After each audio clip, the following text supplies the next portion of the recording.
that Chimera Corps was rewarded for you guys having taken care of all that. How much did you say? 1,100. That's what I thought. 1,100 gold. And then, if you're keeping track, Blackthorn, E for Ianmere, and then Tolrak, he's not here.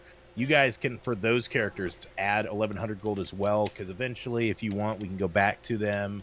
You know, there'll be plenty of time, you know, potentially in years to come where, you know, you guys don't have to say goodbye forever to those characters.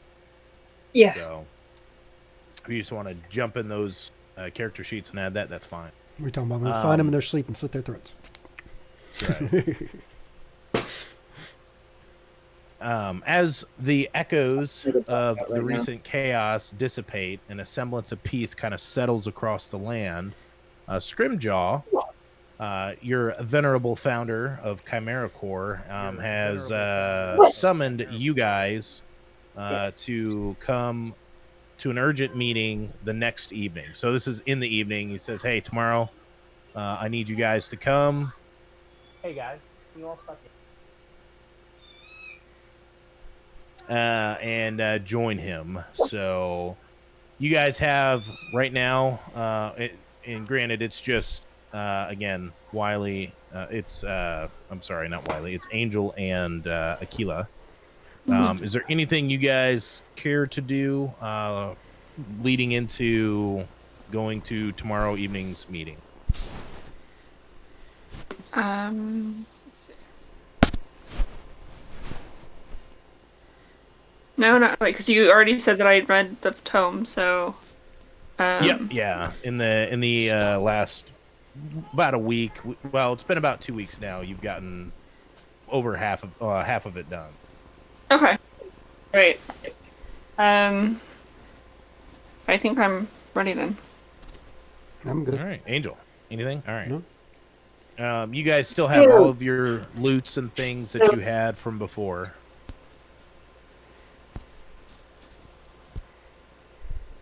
All right. So the next evening, you guys, trickle in from your doing whatever out and about town. Scrimjaw's here. We'll bring. Let's see, Angel. Shrink you down. And Aquila, I'm assuming Achilles is with you. Yes. As he should be. And you guys kind of trickle in, assemble. It's odd. It's different not having your party members that for the last, however many 8 months of adventuring, of delving down into the Underdark, not having them there. Let's see, this guy's not here. He's not here. And Scrimjaw greets you, kind of points and indicates that you can sit down. There's nobody else here other than another dwarf. Whoops.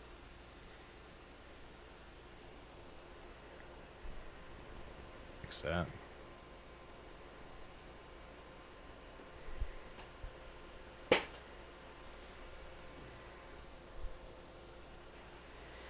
All right, this guy.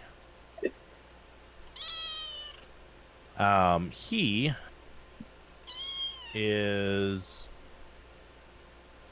kind of a nice regal looking dwarf, just sitting. He's in pretty fancy plate armor, and Scrimjaw walks over to you guys, and at the same time, I don't know what your character is, but Blackwing, if you would like to describe yourself. Oh, excuse me.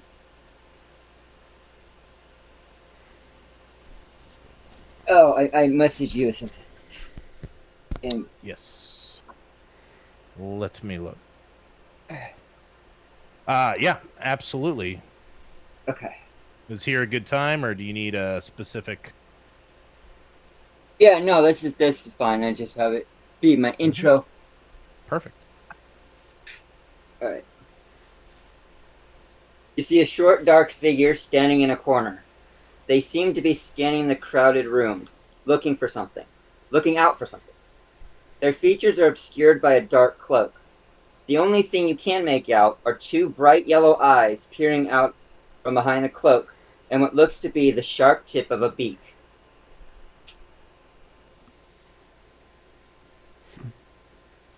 Nice. I'm looking for your token because I don't see it.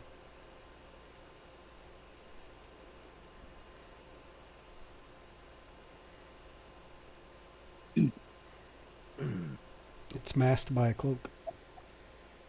Yeah, no kidding. I had had them on the map, but I moved a bunch of stuff around, and then where did they all go?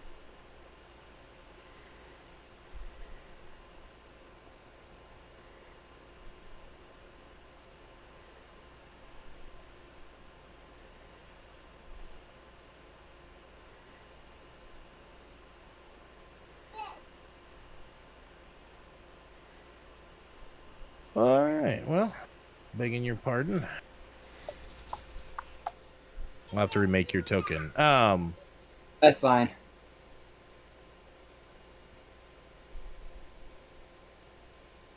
Just a second, guys. I apologize.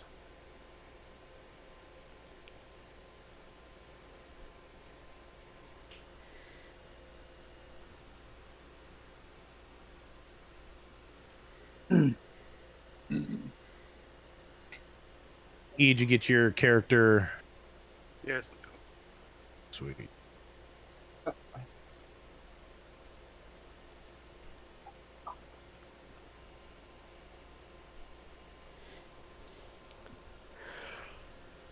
Ooh.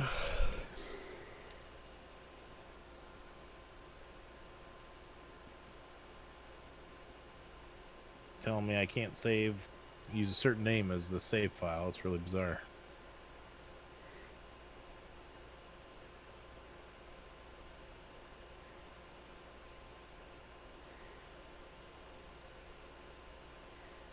All right.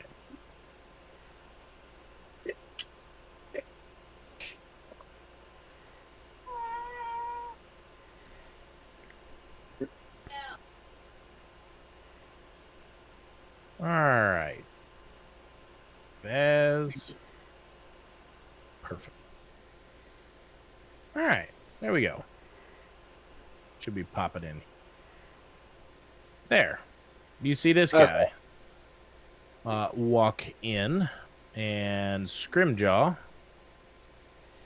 kind of indicates you to come sit over by the rest of them. And if you would like to introduce yourself,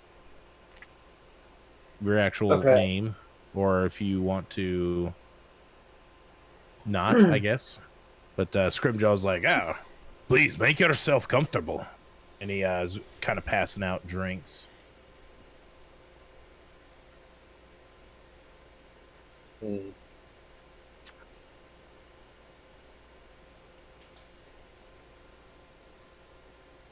Kind of looks over as everybody's just silent, and he goes, Right. well, this here is Aquila, and this is Angel. Hello. Greetings.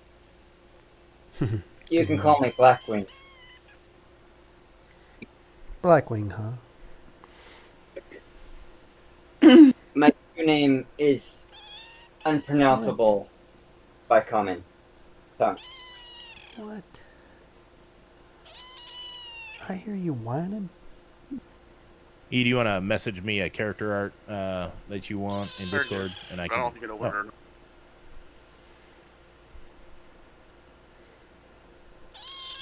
All right, right back. It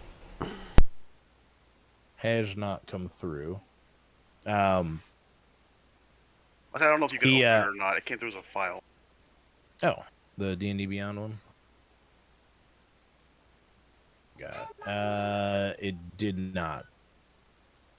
You might have to actually find a piece of art. Or, I guess I could, hold on, I can do this. Is it the face on the portrait? No. Oh.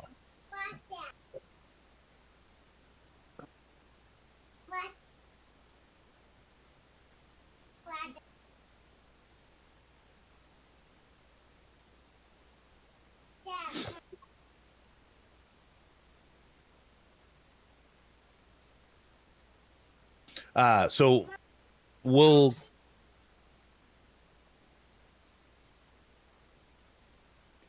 we'll continue on without E's character for now. So Scrimjaw looks and he kind of kind of gives a thankful smile to Aquila and Wiley, or Aquila and Angel, excuse me.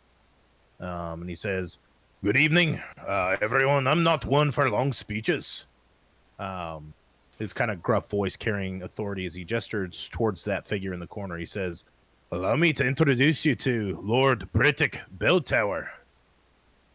As Lord Brittick Belltower kind of steps over, Scrimjaw takes a step back around behind the corner counter. Excuse me. His mannerisms, and as he kind of steps forward, he's very dignified dwarf. He's about the same height as Scrimjaw. And I am back. welcome back. I'm gonna go take the cat upstairs.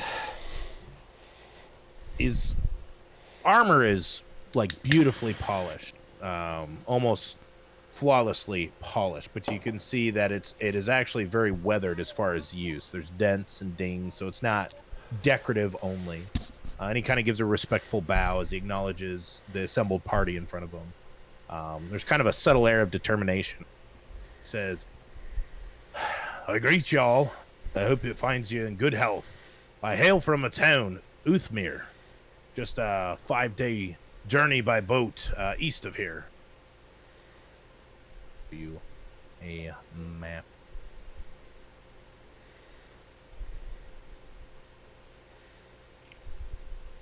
Allow me, or excuse me, he says, "Our town has felt the chilling touch of the Ithalid, just as yours has. While they didn't directly assail us, their influence was undeniable. Goblins, Sir Bleffin, their Underdark minions, they plagued our city and the surrounding villages. However, about 2 weeks ago, your valiant actions, your party's triumph against the Ithalid and their ominous obelisk, brought about a chain. The defeat prompted the goblins to scatter, fleeing from Uthmere and its outlying settlements." He continues, his expressions kind of reflecting a mix of relief and admiration towards you guys assembled there. "Indeed. Word of the esteemed guild's valor and their pivotal role in dispelling the Ithalid has reached even our ears in Uthmere. It's the reason I'm here today standing before you. I've actually come to beseech Scrimjaw in your esteemed group to consider establishing a headquarters in our town." And he kind of pauses, kind of looking to see facial expressions, see if maybe there's a little bit of a reaction or anything from you guys, good, bad, or otherwise. And then kind of just continues. "For far too long, Uthmere's found itself in the shadow of the Adventurers Guild and the Mages Guild, and their dominance has stifled the emergence of smaller guilds, making their services accessible only to the affluent and to the nobility. We lack diversity and choice, and the common folk are who are suffering for it. I believe that with your presence and your influence, we can foster a new era." Lord Brittick continues with like hope kind of glimmering in his eyes. "A guild such as yours, committed to justice and safeguarding the realms, would bring newfound opportunities, protection for our people, creating a haven for those who seek aid and aspire to become adventurers, regardless of their station in life." And he kind of sits his facial expression back, almost like he's remembering. He goes, "The tapestry of Uthmere's history weaves a rich and a compelling tale. It's been, about 8 years now since the courageous people of Uthmere rose against the grip of a corrupt monarchy. we cast that aside and forged a path towards a fairer governance. From its ashes emerged what we have now, which is the Council of the Five. These are elected by the people to serve and represent their interests. As one of the 5 representatives on this council, he adds, and there's kind of like this sense of pride. He kind of straightens a little bit, his face kind of glowing. He says, I stand before you not just as a messenger, but as a voice of the collective will of our populace. Our governance is a testament to the strength and unity and to the power of the people's voice. Regular elections are held every 3 years to ensure that our leadership remains accountable and is aligned with the aspirations of those we now serve.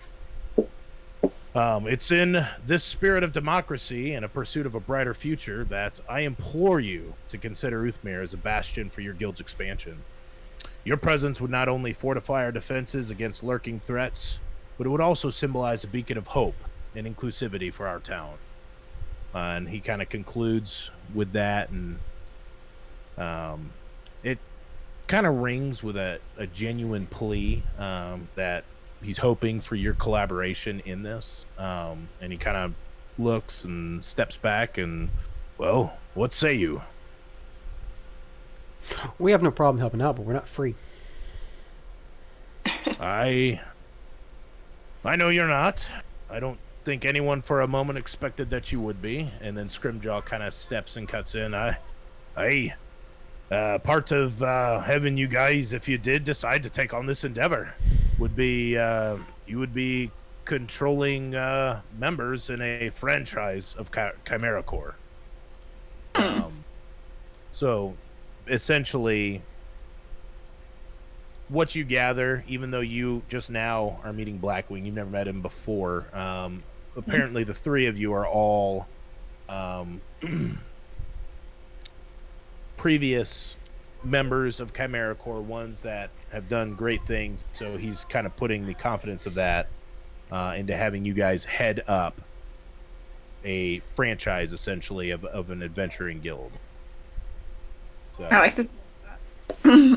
with that, Scrimjaw continues. He says, with that would be all dues paid would obviously be split between you guys, percentage. And, you know, he kind of lays out the business model that he follows, and loosely that's what you would be expected to follow, but it would be lucrative just owning. It'd be like owning, you know, you get 5% goes to Chimera Corps of everything that is reward from the adventurers that do whatever missions and jobs, and then 5% would go to your local branch, of which you guys would get, you know, 2% to split. So essentially, you know, you're talking hundreds, if not thousands of gold potential a week. Just for ownership, you know, leading it. Cool.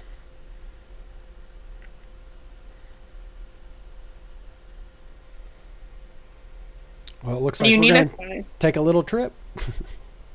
Mm-hmm. Hopefully it's not a 3-day tour.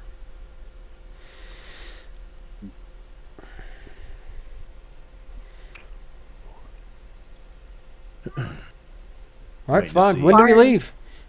That are Izmir from us. You what? I'm sorry? How far is Uthmir from Chimera Corps? It's roughly a 5-day sailing journey. So going back to the map, I'll show you. I have it highlighted so you can see where you're at. That's the black circle on the left. And the little dotted line would be roughly where you'd sail, and then Uthmir's, you know, the far northeast area there. Arr, we go through the Pirate Isles. Arr. Arr. Are you providing us with a ship? So again, Scrimjaw kind of cuts in. He says, "Hey, got that all prepared for you. I mean, you could secure your own travels, or, you know, walk it, I guess, if you wish. But we've got Lord Briddick, kindly, graciously, has offered to have you sail with him. Obviously, he's on a commerce ship, but he'll gladly, and Chimera Corps will pay the fees to get you over there. And he explains that he'd give you guys a bunch of gear, and then of course introducing you to Blackwing as another member of the guild, as being a partner. And he says, and there's one more, although I'm not sure why he's late. If you want to introduce your character. Okay. You can give as much or as little description or information as you like. My name is Ezrai, and I'm a mercenary, but always with my God's mind or purposes in mind. But I'm a mercenary for hire, and I've been told this is where the best mercenaries are.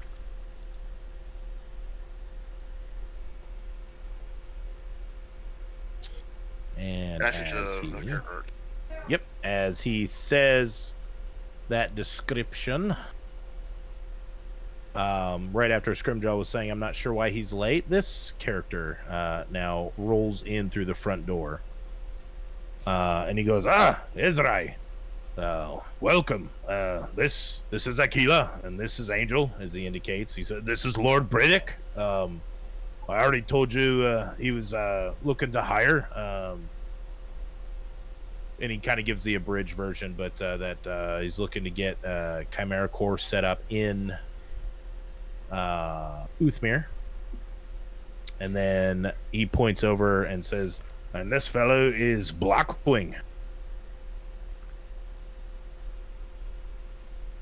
And he proffers a cup of liquor to you.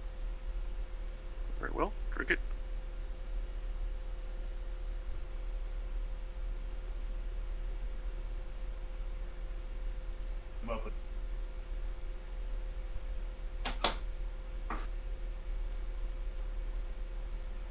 The fire roaring. It's getting hot in the basement. At that, Lord Britick bows and says, well, I'll leave you all to decide if you're going to come help us or not. And our ship leaves in 3 days. We're going to leave first bells in the morning. So usually that's right at dawn. And he says, my ship, you'll see her in the bay off Westgate. So I'm showing you a Westgate map. And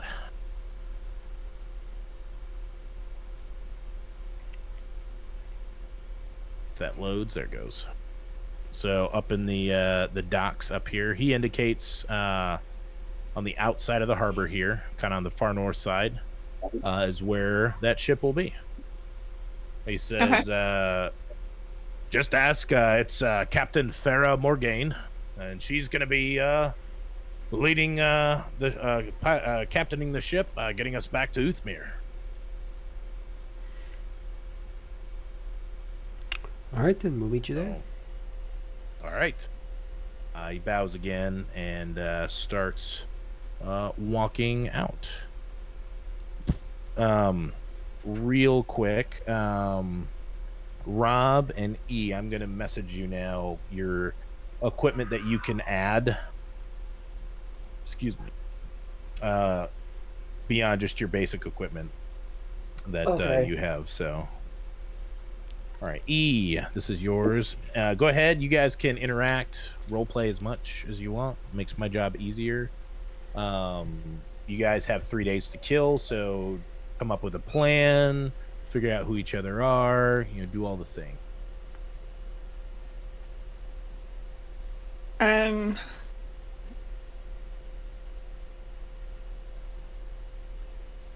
Angel and Aquila, you've never seen either of these two before, but you guys have only been members of Chimera Corps for about the last, in game time, about 8.5, 9 months. Okay. So it has not been a real long time. It doesn't matter. They could have recruited them at the same time. We just didn't see each other. That's also you do know there's a lot of members. There's probably 50 or so members active here in Westgate. So we need a pizza party so we can all meet each other. Yeah, that's right. We're little name tags. Right. All right. So basically, the only thing I want to know is what kind of characters did y'all make? Wizards, warriors, rogues, what? You guys can give as much or as little as you want. I'd love if you want it to be like divulged over time or whatnot. It's all fine. I do have skills to tell if they're lying to me or not. So I'm not saying they have to lie to you. I'm just saying. I know. All I care When for the is time class. comes to take a life, you will know what I can do.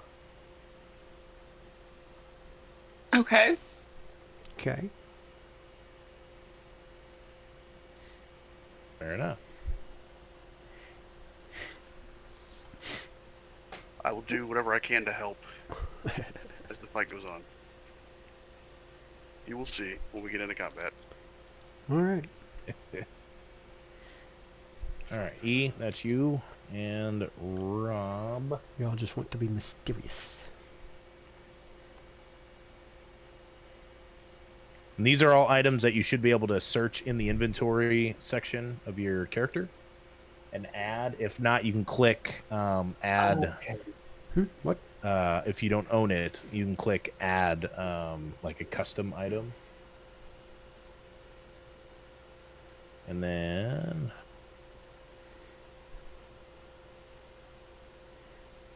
that second one, Rob, that I just gave you, you can have be one of your current weapons be that.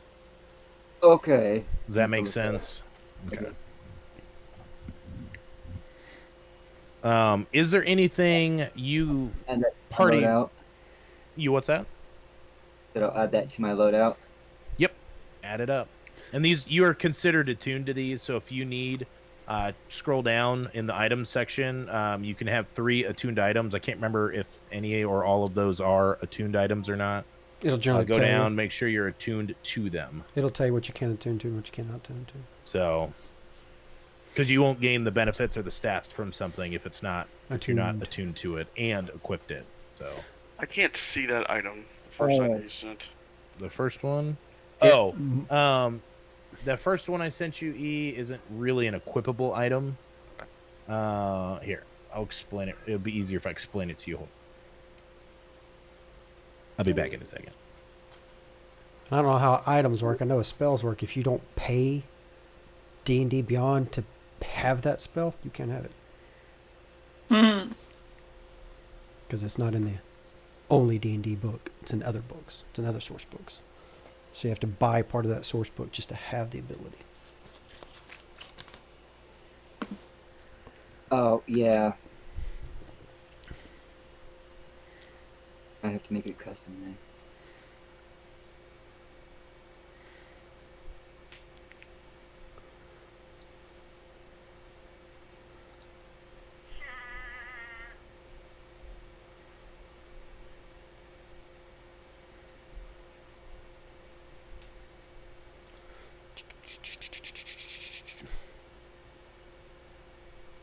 Okay, cool.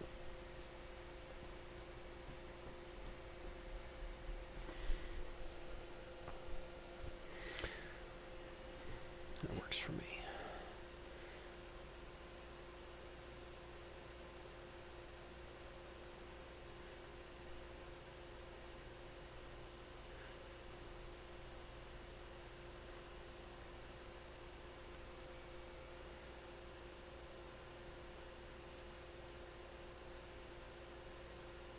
Character that vanished in the portal. That one didn't. Huh? Remember? The character that vanished in the portal. Remember the one that he saved my life, but then he vanished because he took the wrong door? Oh, that was, I want to say Zathras, but it's not. Damn bad. Who are you talking about? Or the back half of that. The NPC that went through the wrong door. I was going to ask about it. The jackass Having that was kids always on- scared Oh. of shit. Remember the guy we found? Yeah, this guy. There he is. Shoot, what was his name? That's what I'm saying. I said Oh. Zathras because it sounds kind of You're like both in murder. No, it was like Blart or something like that. right. I have to look at my other. Anyway, since notes. they're not going to tell me their classes, can I roll to see if I can tell their classes? Yeah, I mean, you can roll, see what gear they have. I just need an idea of what kind of class. I don't care about anything else. Oh, look, beer.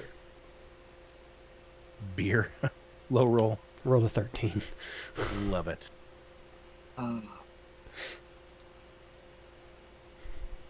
It's like, this ale's good. I like it. Yeah, I mean, Yep, You he's can wearing see- clothes. yeah, you're looking at kind of looking Blackwing up and down. You do notice obviously that he's looks more bird than person. Wearing dark robes and a cloak. He's got a longbow strapped over his shoulder. And for Ezrai, is wearing. I have to click on his guy. Is wearing.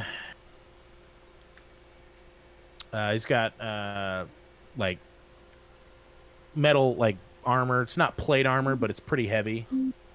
He's got a shield and a mace as a weapon. And the shield slung over his back. The mace is hanging from his belt. He kind of fingers it idly, as though he's both familiar with it and anxious to touch it. All right, so since we don't know each other, can I secretly cast Detect Magic? I have a wand to do it, so. Yeah, you can. What are you trying to Just see if they have magical items on them. Yeah, you can go ahead. You do detect magic and magical items. Specifically, there's an inn with people above you in their rooms. So I mean, you're getting some of that. Oh, well, but, yeah. you can sense that there's a potentially a ring that seems to be emanating some magic.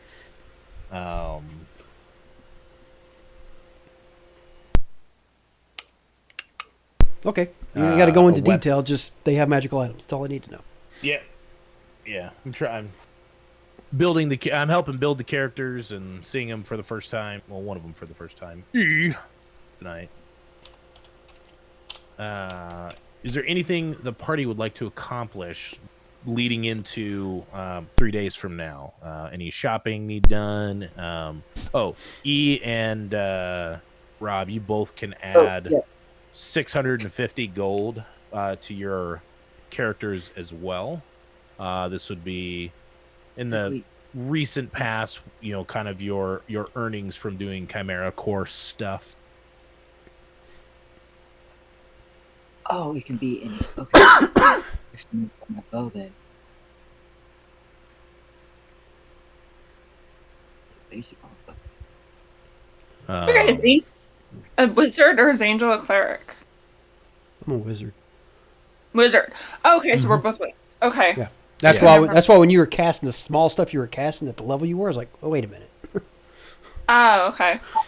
Yeah. I was like, you should have the same stuff I do within reason. Yeah. Right.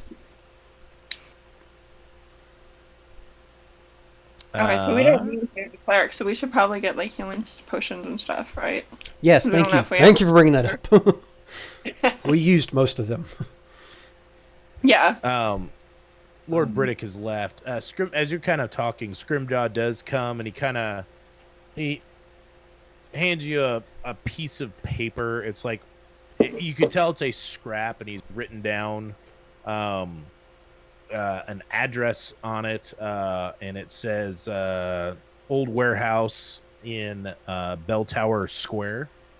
And he hands it to you, and he says, "Here's a a location that we proffered for you. That way, you guys can get started right when you get to Uthmir. Basically, where to start and set up a headquarters. And then on the list, it's got like a few miscellaneous odds and ends written on it, like tables, cots, booze and stuff, whatnot. And as you're kind of like looking and reading down the listed items, he says, "Hey, these are all things that we're going to have on the ship for you." That he's bringing for you. A lot of it's just like basic necessities that you would have and need to attract and then keep people at a adventuring guild. And then he goes back to, doing his normal standing behind the counter, being Scrimjaw. All right, so we should go get potions.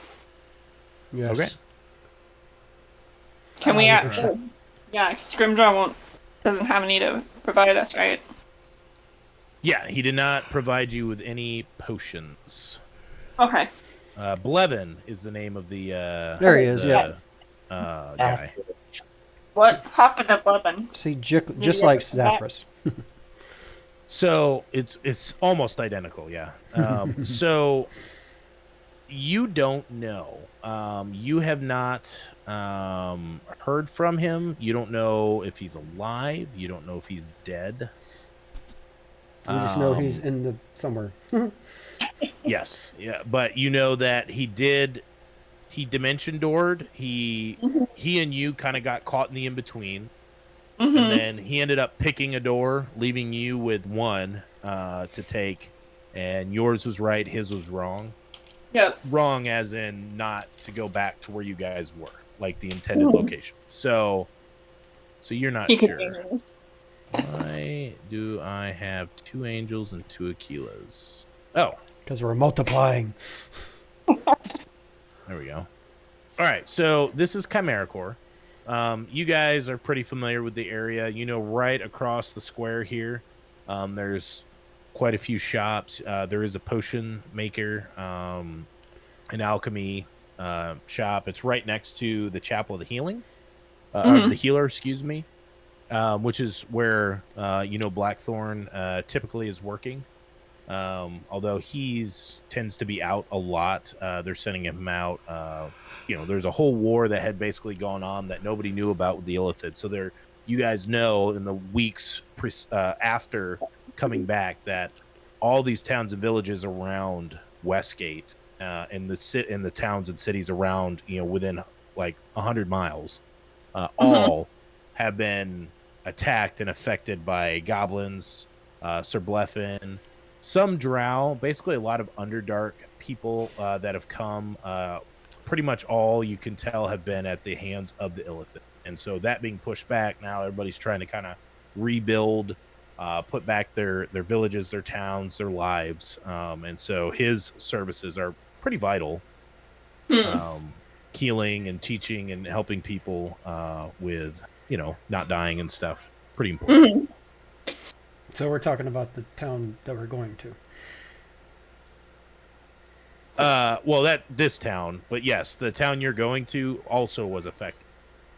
So you're kind of being sent to be what Blackthorn is doing kind of here. You're being sent sort of to kind of establish and be a helping hand in a town that used to be ruled by a monarch that was overthrown, and they're now kind of a ruling council. And so this, it's kind of like a fresh, young city. I got you. Working through a lot of growing pains. So you've got, there's an alchemy shop here.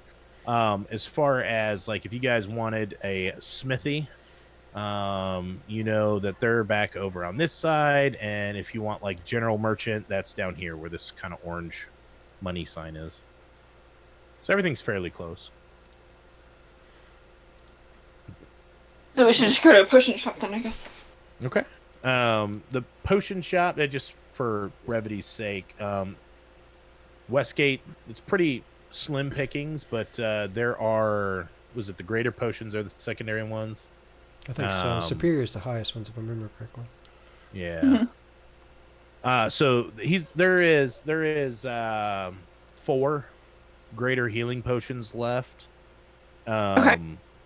They're overpriced. Normally they'd be like 50 gold. They're priced at about 85 gold right now. These things obviously are being bought. You know, everybody's lived through basically a secret underground war that happened kind of without people knowing. So everybody's buying everything. Okay.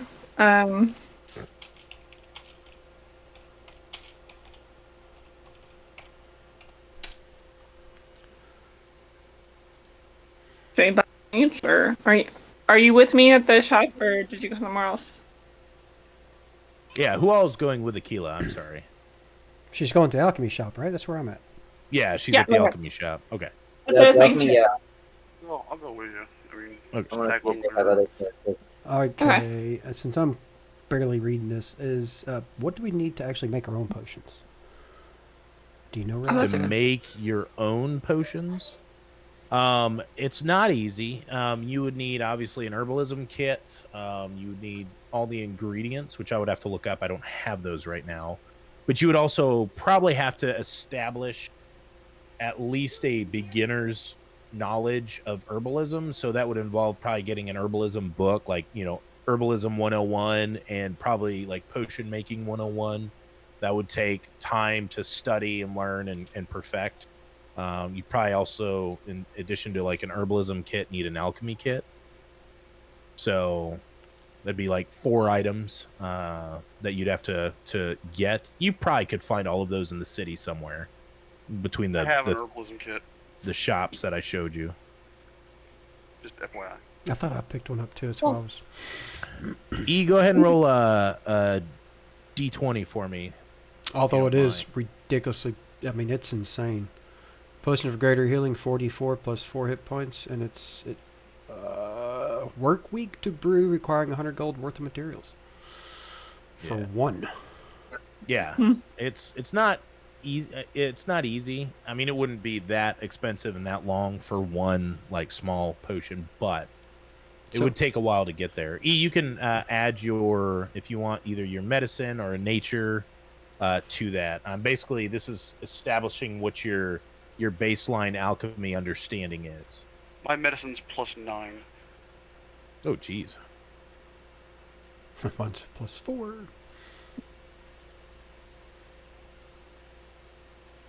No, I got jewelry tools is what I took. Healing and poisoning is what I know. All right. Nice. Good. Yeah, go ahead and make that d20 roll for me, Ezra. Again, Oh, I didn't see it pop should be up. 16. Would you roll? 16? Okay. You've got, for herbalism, you said you have an herbalism kit or an alchemy? Herbalism. Okay. You have, you're kind of right in that beginner to intermediate understanding. So like you've got the basics covered and you're working on your understanding, kind of the mediocre understanding of herbalism. So you know most of the plants that you'd need, a few kind of other plants that you might be able to use instead of, like, you know, let me look up what the recipe is. Healing Because, hey, potion. either way, while you're doing that, we're going to buy all the potions. Each one of us is Alright. going to have one. Okay, so they're 85. 85 each, yep. I'll subtract that from my gold. I mean, if y'all got enough, that's fine. I was going No, I do. You gave us 650. to. Okay. I can afford mine. I have no problem forting it over, so.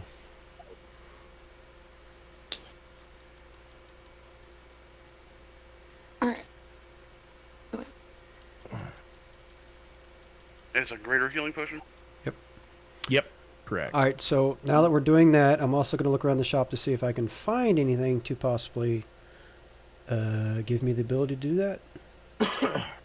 Yeah, so you talk to the shopkeeper. They have all the items needed for Yeah. like an alchemy kit. Obviously, it's an alchemist shop. So they kind of put a bundle together, you know, a small kind of a cauldron style pan So go ahead and add, if you're going to buy these, you can add each of these items to your bag. Two beaker style. They're made of metal of some kind, not glass. It seems to be magic, so it's like sort of translucent. For heating individual and or like separating ingredients to pour in, and then like a mortar and a pestle. We're on the same since I'm thinking about this.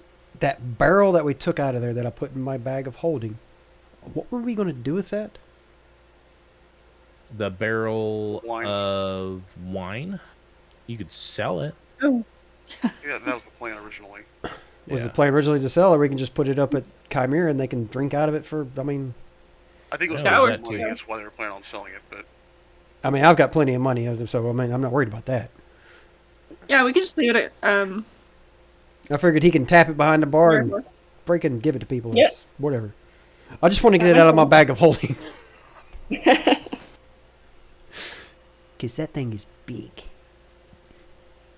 And that way I can put the alchemy kit in the bag of holding.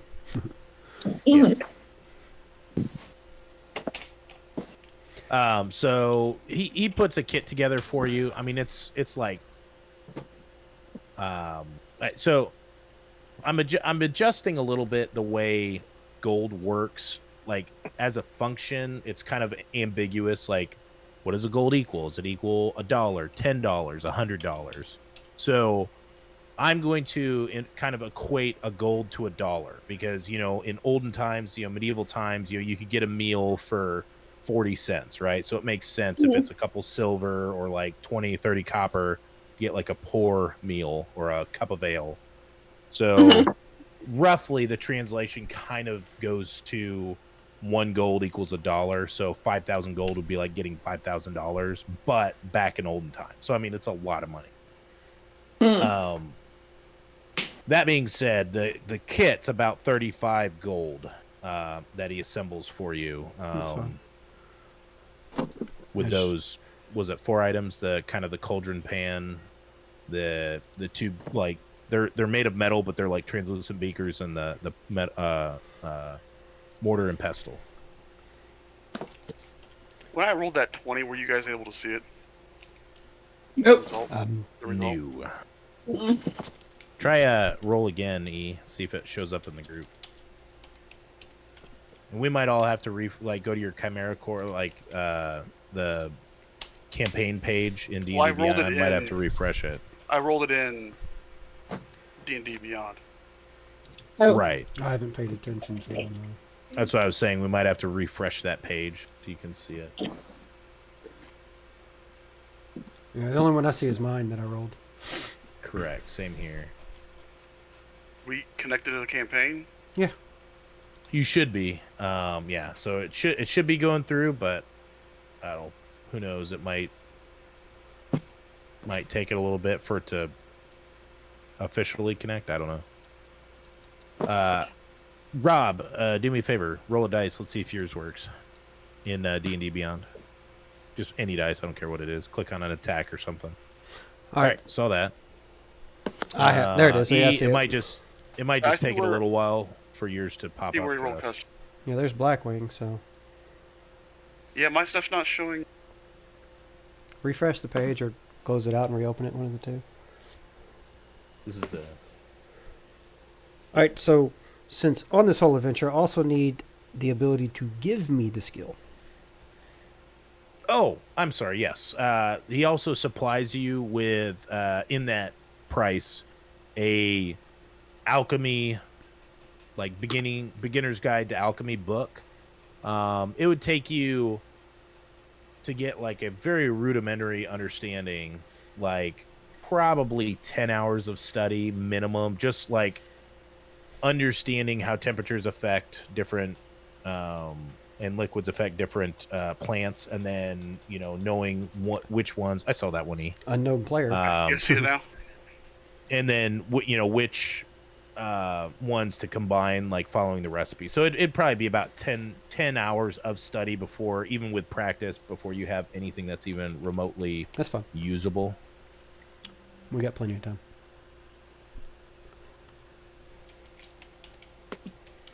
Let's see here.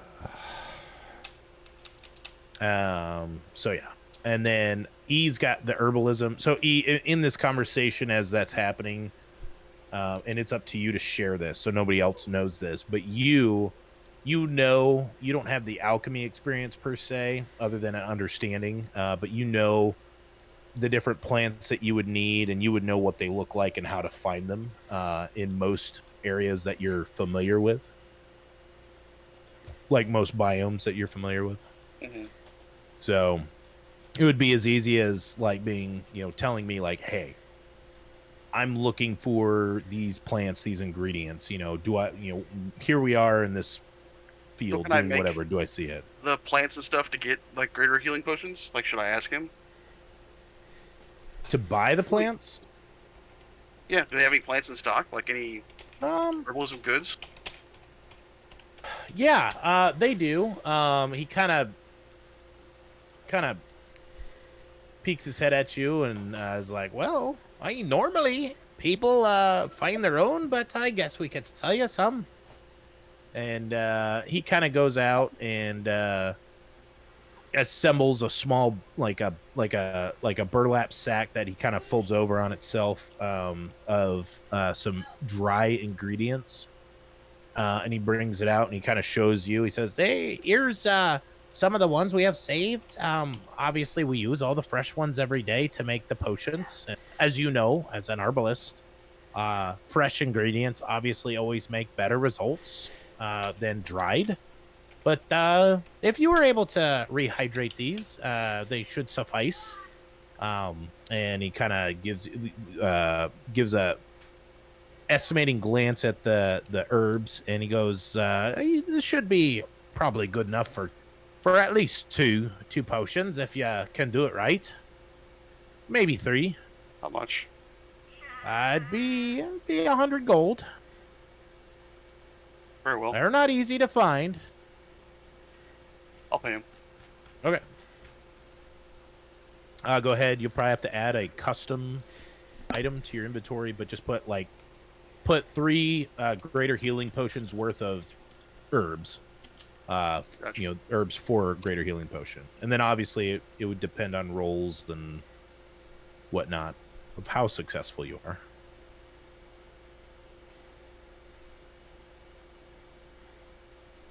He kind of chuckles as he hands you over the items. He is an elf himself, as he kind of looks at you, E, and he goes, "Hey, make sure you're not putting us out of business." And he kind of, as he hands it over, kind of hoping you'd laugh with him, perhaps. No. As you don't, he, all right. Very serious. Anything else I can get for you? That's all. Very good. The rest of the lot of you, anything? I think we're good. Aye. I think that's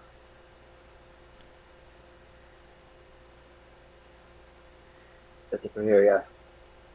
All right. Yeah, the Well, other place. the gods bless you.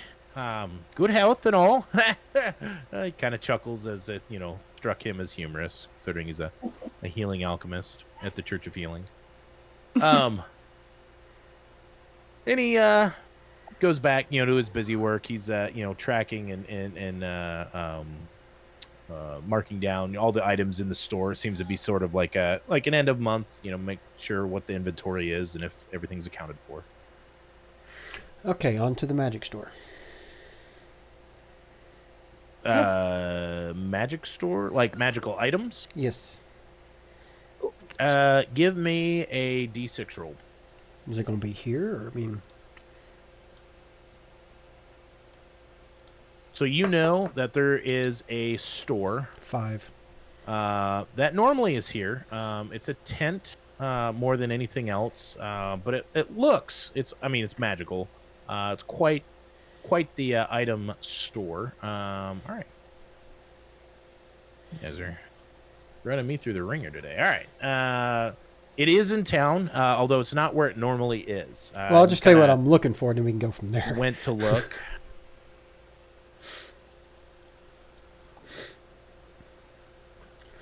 And do all bigger. and then bring you all here.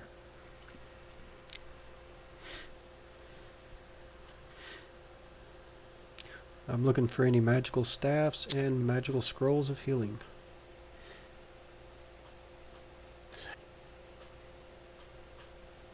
You guys walk in, and as you do, the female behind the counter recognizes you, Angel, and goes, "Ah, yes, welcome back. I'm sorry, I still don't have that bag of holding you had asked for. But don't worry, I'll find it. So What tell can I her, do for you today? Looking for any kind of staffs or scrolls of healing. Staves or scrolls?"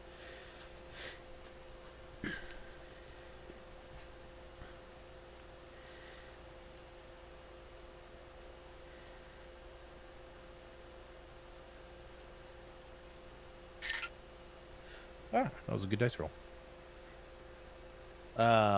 Okay. Stabs or... So you say stabs, and she sits and she looks and she goes, anything in particular that you're looking for? Or just a staff? Either one for healing or one for lightning. Well, we don't have anything for lightning. Boy, those sell almost as soon as we get them. Although I can take your name down. Hey, you know, she says this. You're familiar with the reservation system, as it were. She pulls out a handful of scrolls, though, and starts kind of like looking through them, seeing what they are. She kind of goes through a few cubbies and gets to one, and she pulls out 4 scrolls, and she sets them down on the table. She says, "Hi, these are level 2 cure wounds. They're 280 gold apiece, though." How many does she have? 4. Is it 250? 280. I'll take all 4. All right. She grabs them up and whips open like a magical like a twine or whatever that kind of pops out. She kind of like wraps them together in a bundle, and she holds it out, hands them to you, and says that that will be 1,120 gold. Mm-hmm. And go ahead and mark that off your sheet, sir. Been there, done that. And she immediately, as the gold, as you reach out and hand the gold, just like last time, magic satchel like appears and the gold gets dropped in it and disappears. So she never actually touches the gold. Is there anything else I can get for you, or maybe be searching for?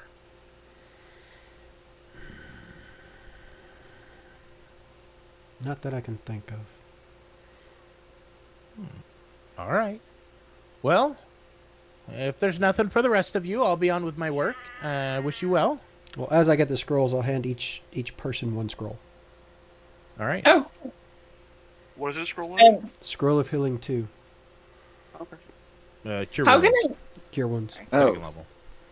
And anyone So can use essentially, yep. Or So just their- essentially, it gives you a one-time use of the Cure Wounds spell. So it's like a healing potion, but it's a spell, a one-time use. Yeah, once you use it, it disappears. that. But you don't have to have any magical ability to use it. Correct. Okay, cool. Okay. The scroll is the magic. Yeah. I need to get my armor class up. I'm not sure how to do that. Okay, while we're here, since she's thinking about that, do we have any elven chain? Elvin, do you have it or does she? I do. Is there an armor shop? Oh, you have it? Yeah, that's why my armor class is 16 while I'm being a mage. Okay. Chainmail. I got you. I was thinking like an actual chain. No. Elven chain, it's a shirt. It's basically chainmail shirt. Gotcha. It's kind of basically the mithril that they used in Lord of the Rings. Hmm.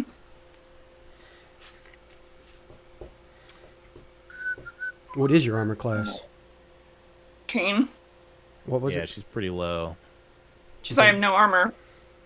13 for her. Mm-hmm. Yeah, because the chain gives 14 plus, I guess, whatever bonuses you have. That's what gives me the 16. Mm-hmm. I'm sorry. I'm looking on the chart to see if I can even find it on here to get an idea of how expensive Oh. it is. Oh, they're not cheap. And it is rare. do I add I this? just saw it. There it is. Elven chain. Yeah. So, she looks and she goes, is it for you?" As she indicates you, Angel. She's kind of looking, seeing that you're wearing already an elven chain shirt. Like, no, it's for her. Ah.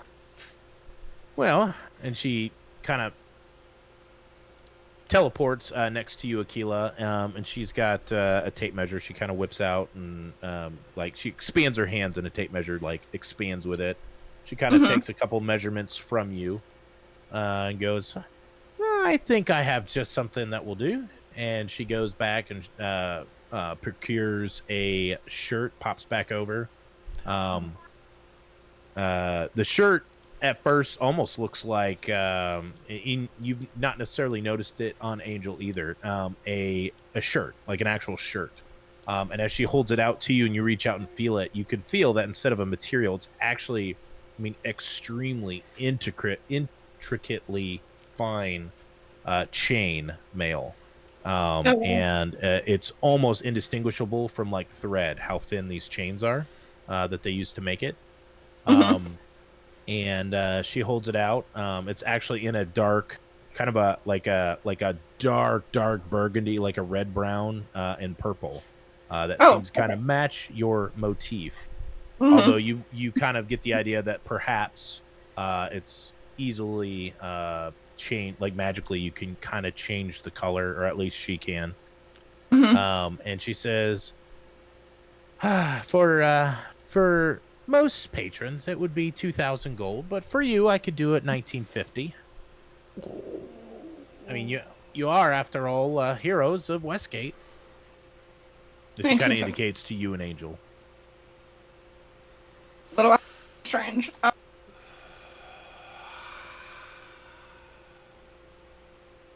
But yeah, 1,950 gold.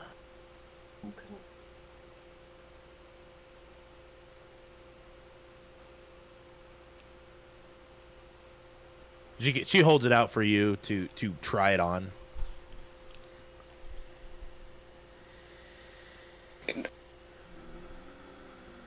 Or at least to bring some money down. Let's see, what do I have? We have the 1,100. Was it? Yeah, 1,100. So you should have that much at least to start. Are you factoring in what we had Yeah. from the previous adventure? No. And the reason I ask is we did not do. I mean, I wrote everything down, but we never divvied it up. Like you would Yeah. easily have Let's you would see. easily have 1,900 gold. Oh. Yeah. Okay. I'm about adding the gold, so. I'm looking at. Let's see.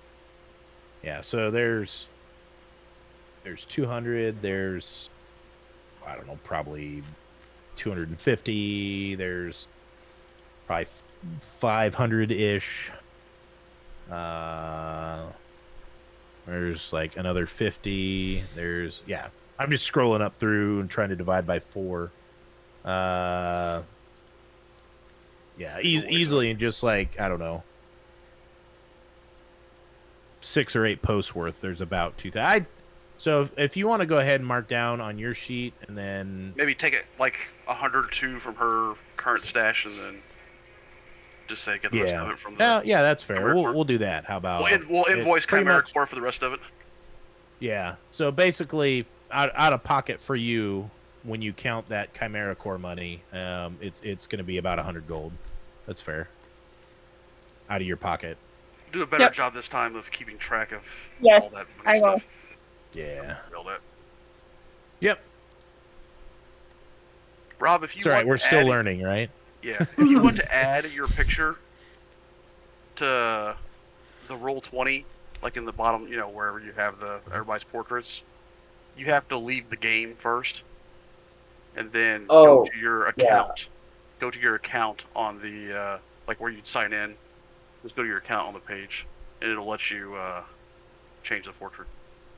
You can upload whatever picture you had. Oh, because it's blank right now. Yeah. Yeah, I mean you don't have to. I'm just saying you could. Okay. Chainmail, is that what it Yeah, was? I forgot to do that. Yeah. Elven To change chainmail. the character, so Elvin. reset it. Or it's Elven Chain is actually what it's called. Okay.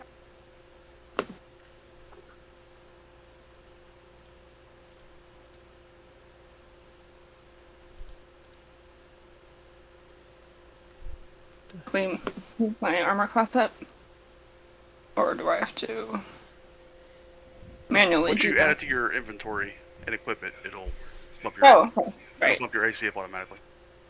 Equip it.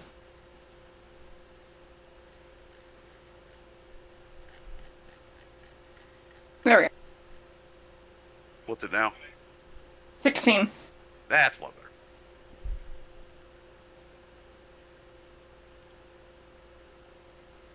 We'll toughen you up.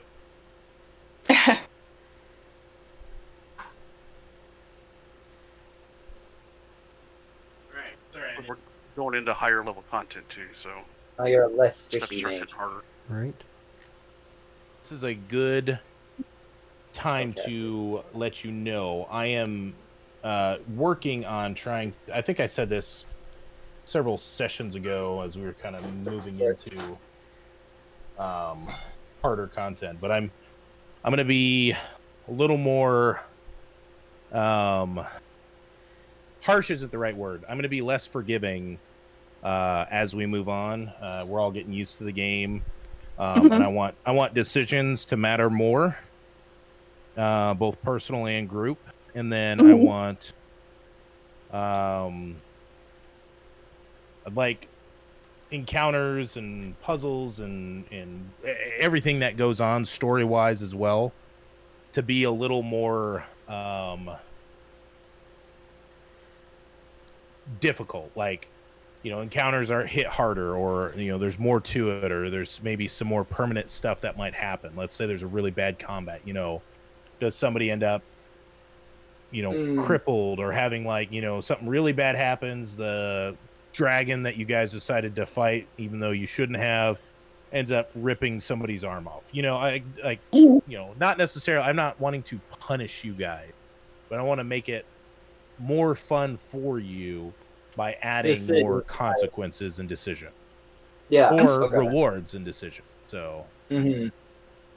If dragon rip my arm off, better have a good reward. Some kind of horde. all right. As she lets you try on the chain shirt, and you I'm assuming are purchasing the 100 from your stash. Yeah, I already moved it. As you reach to drop that gold in, you hear a on the door, and the door bursts open, and the other 1850 gold comes flying in through the doorway into the satchel as well. Disappears, and the sack vanishes. And Cathanora looks at you guys and says, I hear you guys are potentially going to travel away east of here. Yep. Matter of personal vacation, or work related, or both? We're on We're an starting adventure. a new chapter of Chimera Core. Oh. Very good. Might I offer a job, perhaps? Maybe an upstart for your guild that you're establishing there. We have time. Well, I do know in the east, especially the far east and the endless wastes, that there's many stones, metals, herbs, things used in magic supplies. I'd happily provide you a list. If you come across any of these, I will happily buy them or at a higher percentage rate give you in-store credits. Okay. Plus, you never know. Hmm. The store might end up finding its way east as well. You know how it travels. Magically, I'd imagine. She eyeballs you, Ezra, and she goes, "Yes. Now you, I'm not familiar with.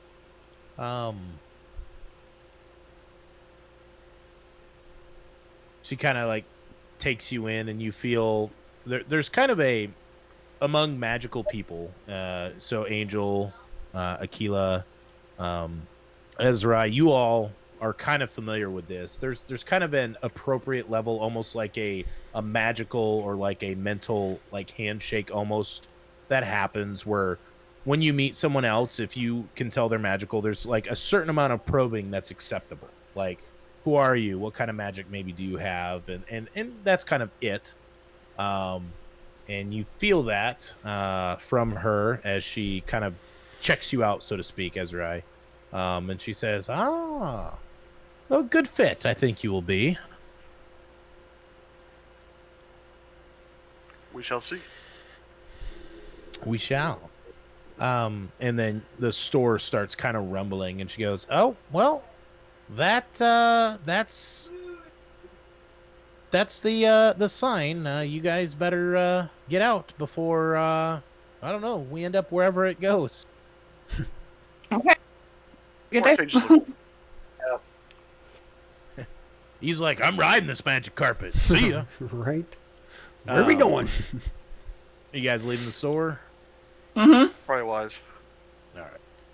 Yep. As you guys leave and walk out back onto the street, Angel, you're kind of last out, and even though it's a tent, it has actual doors. And as you walked out with the door and you turn around to like push the door shut, when you do, that's all that's there is a door. And as you push it shut, it falls over. And when you'd expect to hear it clatter on the ground, instead, it vanishes without any noise whatsoever, as the lot is now empty. Neat.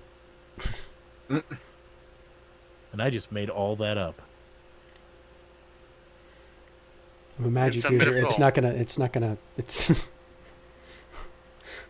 It's one of those like, oh, she can do that. Cool. Yeah. I mean, I just making some of this up as I go. All right.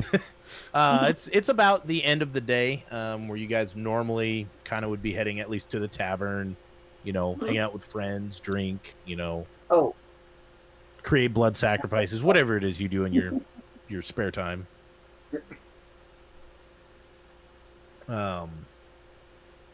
Ooh, are you guys? What are you wanting to do? I'm gonna read more of my I realized tome. I should have stocked up on arrows while y'all were getting magic stuff. We're here for like 3 days. Yeah, you can get more arrows if you needed before you guys head out. But if you wanna, in the basement. Oh, Yeah, if you that's wanna- something that doesn't have. Okay, fair. so I am not gonna make you Normal count size, I guess. arrows, Blackwing. Essentially, Okay. if you guys are out for an extended amount of time and you've shot like 400 arrows, and I'm like, all right, at this point, like your quiver's almost empty. You've got like 4 arrows left. I'll let you know, or I'll give you warning. Okay. But it's just assumed every time you hit a vendor, town, a village, the wandering, restock. circus Okay. or whatever, that you probably buy some. If you finish Okay. combat, you can probably go pick them up too. Yeah. Oh and, yeah. And I would assume that you probably also know how to make arrows. So, I Oh, broke yeah. this arrow, but here, let me snap. I'll take the arrowhead off. Let me get a new branch. I think For that was you, a thing. feathers aren't hard to find if you don't want. Exactly, Look real far. So, but more or less, unless I tell you otherwise, for some special circumstance, just assume you have arrows. And actually, as a But matter of fact, if you want I to only use add, my own feathers for marked targets, but if you want to add 6 acid arrows okay. to your inventory, you may. That's based on your backstory you sent me. Ah, yes. So, and also reference your character makeup and your backstory. You also have inspiration. I already marked it on your sheet for you. You should see it should have like a little Yeah, sun I did see symbol or that. whatever up there. So you have Yeah. inspiration. So that's basically any dice at any time you want, an attack, damage, a check, a stealth check, intimidation, or whatever that you want. You can give up your inspiration to reroll if you don't like the outcome. Yeah. So, but you have to do that before I tell you. So, like, if you're rolling, like, there's a goblin, I rolled a 3 to hit. Obviously, you're probably going to miss. You could use that to reroll. Mm-hmm. But you would have to say, I'm going to use my inspiration to reroll that before I tell you if it hit or I see. Can you ever get more than 3 attunements? No, not you can, but usually, if you're getting more than 3 magic items, you're probably like level 20 and at the end of, finding good enough items for you anyways. So there are special circumstances. But that being said, what would you guys like to do? Are you heading back to Chimera Core? Yeah, I want to head back pillage? to Americorps to read more of my tome. I'm gonna go find my room and read my book. Okay. Which book do you have? I forget which one you. Oh, the alchemy. Mm-hmm. Okay. Each of you, I'm assuming you're wanting a long rest as well. It's not too late in the evening, so if you each want to add 3 hours of study, down, and then if everybody else is, unless somebody else has something they need to do, we'll take a long rest. And you guys, if you have anything else at all you want to do before the sailing day, let me know. Otherwise, we can just jump right to that. Is there any other skill I would need besides alchemy, like herbalism or anything like that? Or is that part of it? Did you tell them that Yeah, and they saw herbalism? me purchase the stuff Okay. too. We were all standing there. Okay, yeah. So you've got Ezrai, who knows. So you could learn from him as either he intentionally teaches you, or as you observe as he's like picking plants and stuff. You can start understanding it. So you don't actually need a book to learn that if you don't have one. So we'll go ahead and go back to Chimera Core. Anything done before the actual boat and travels and everything?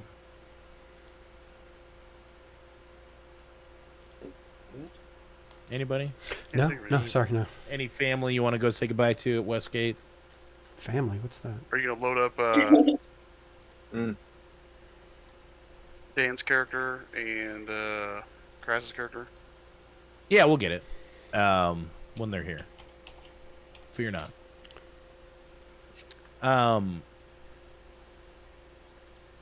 The morning of, you guys come down.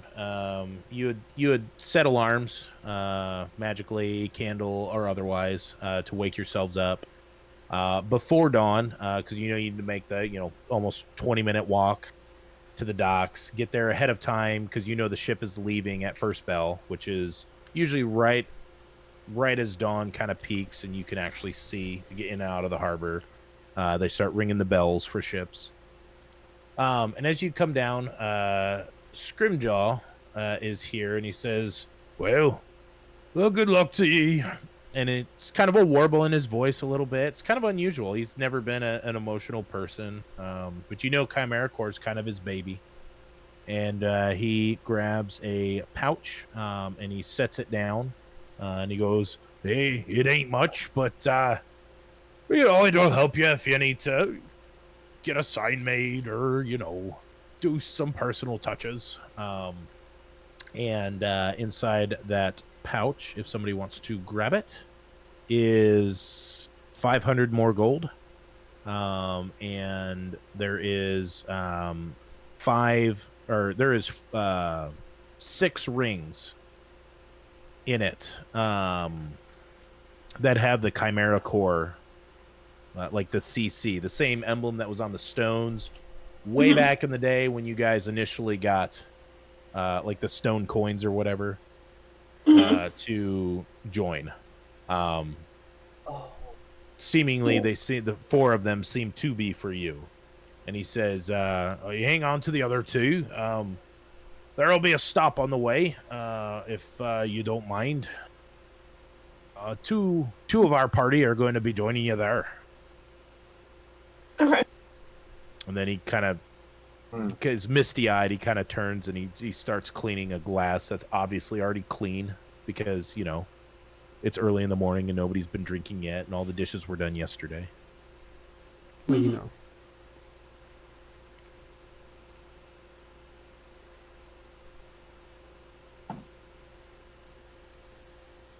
You guys heading out? Yeah. All right. Yep.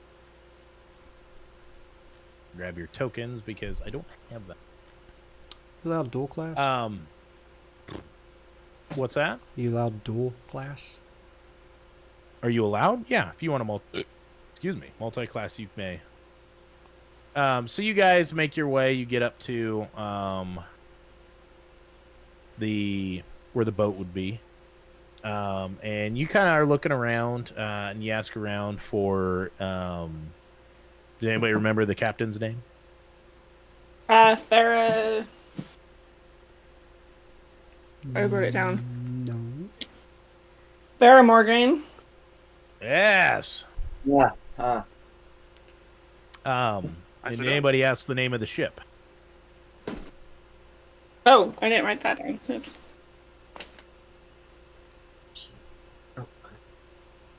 I only wrote down the name of the captain. It's all right. Nobody asked, so that was a loaded question. Oh. But as you ask, if you didn't know the name either, I was going to make you guys flounder there. Teach you a lesson. But you ask, you're like, you know, do you know a Captain Farah Morgaine? Trying to, you know, find. I don't know the name. You know, they ask, oh, what's the name of the ship? Oh, I don't know. But you're able to kind of narrow it down, and just like you said, on the large T-dock at the end, there's a boat, and as you travel over to it, you see that it is named the Timid Myrmidon.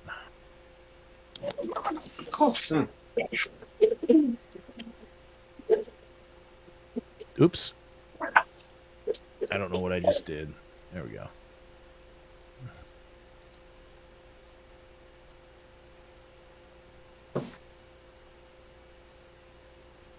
I just hit like a random. I meant to hit shift, like to make a capital letter, and I hit control and then started typing and hit T. Oh, open a new tab. That's what. Okay. Ooh, there it is. Thought I like deleted something. Oops. As you guys come, here's the ship, and Yep, that's a there's ship. you guys. It's a decent sized vessel. It's obviously manned for war on top. It's got 2 ballistae in the front, and it's got a battery of 4 cannons on each side. The crew's walking around doing work or whatever, and as you walk up on the dock, excuse me, Lord Briddick Belltower approaches you guys. I didn't have the dock, so I apologize. So we'll just, you know, theater the mind. And, oh, welcome. Oh, I'm glad, very glad that you decided to join us. As he speaks, you almost hear kind of that typical dwarf accent, just barely in there, but, you know, his speech is very clear common, as though you would expect from a noble, but it's not as clear as that. So you kind of almost get the idea that maybe in the recent years he's been trying to not have his Scottish accent, but, you know, the dwarven accent, the typical dwarven. kind of stands out to you as he greets you and waves you aboard the ship, and he says, "Aye, perhaps I'll have you wait and meet Captain Morgaine first. Technically, she should be the one to invite you on board the ship." And as he says that, female, a drow or dark-skinned elf, it's kind of hard to tell, approaches right next to Lord Belltower, and she says, "What are you babbling about? We have got to get underway. Is your party here yet?" As he kind of indicates to you guys, and she says, "Well, come aboard. We don't have all morning. First bell is about to ring, and we need to be all prepared and ready to sail. Did you bring the items? Last of the items from Chimera Corps?" As she like looks at you guys expectantly. Well, of course.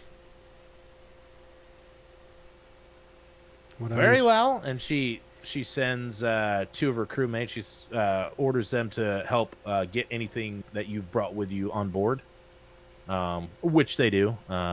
Seemingly, it's just probably your large satchels that you would have with you if you're traveling equipment. Did you guys bring anything else? I'll let you retcon a little bit because we did. I was going to ask that. Didn't they send us like tables or Furniture? no? Didn't they send like stuff for the starting Yeah, up? those things. Yeah, so Scrimjaw had indicated that he was taking care of those. Those were all being sent. So your understanding is that they're probably either here and on board or were sent ahead of time or will be sent to follow you. Okay. Is that what she was talking about, or is there something else that we were supposed to get from them? Sorry, I'm saying goodnight to the kids real quick. Sorry. No worries. If anybody needs a pee break, now's a good time. Drink break.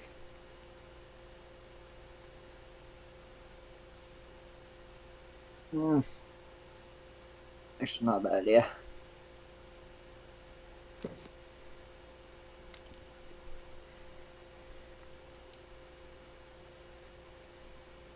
Andrew, are you down here?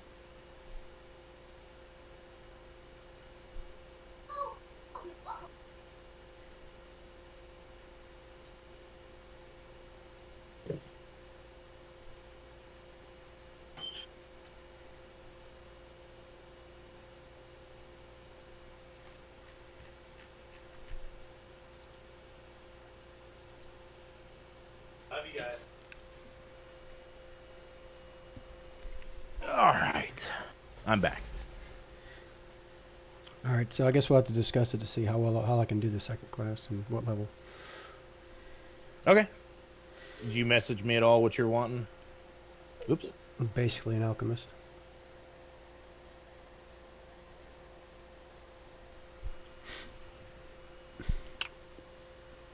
Yeah, we'll work it out. Are you like, is it one that's pre-made, or are you wanting like to Kind of, sort of. kind of come up with and add something to like alchemy to your wizardry? It's yes. Okay. Give me the rough ideas of what you want to do, and I will see what I can do with it. Obviously, you would have to wait until you leveled up if you wanted that to be like a sort of a homebrew class added in. Like to actually, like, you could work on it theoretically now, but like to actually add that as a class, you would probably need to actually level up first. So. Yeah. Yeah, no, a lot of times, depending on how they run it, you generally split your XP between the two classes. Did my camera turn off? When did that happen? That was weird. A while ago. Yeah, sorry about that. All right. Go to the bathroom. Looks like, Give it yeah, I a- was gonna say, looks like we got a couple still yet to come back.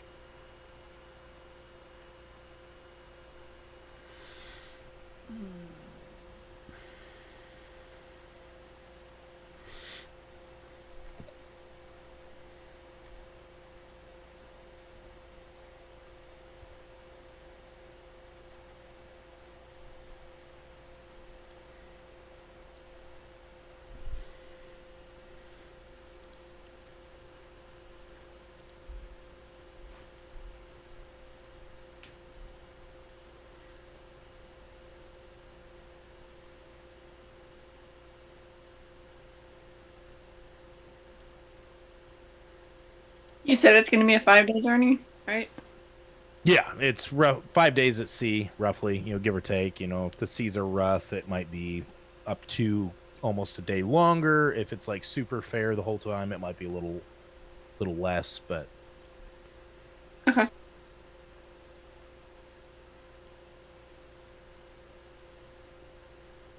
I guess we're just waiting on Rob. Oh, I'm here. All right, cool. We all back then? Yeah. As the crew members then kind of settle you guys in, they grab your items that you allow them to and carry them down. Captain Morgaine walks over and says, "All right, I'll accept your payments now." At which Lord Briddick Belltower steps over and he goes, "Oh, yes, I have those from Scrimjaw." And he hands over like a pouch of gold. She picks it up, kind of opens it and looks in, shakes it a little to see. She goes, "It'll do, barely. And they're not going to work on this passage." And he says, "No, that's to secure passage, just as passengers. They're not here to work for you, Morgaine." But And we'll she help kinda- if you get attacked. You say if you get attacked? Yeah, we'll help if the ship gets attacked, and we'll help protect it. Well, I would hope that you would, being that you're supposed to be renowned adventurers. And she kind of actually go ahead and make a persuasion roll on that as you said that.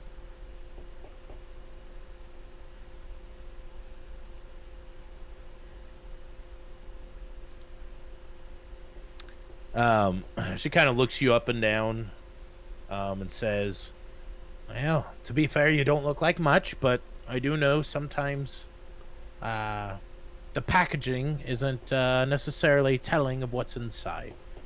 And a little less harsh than what she had been speaking before.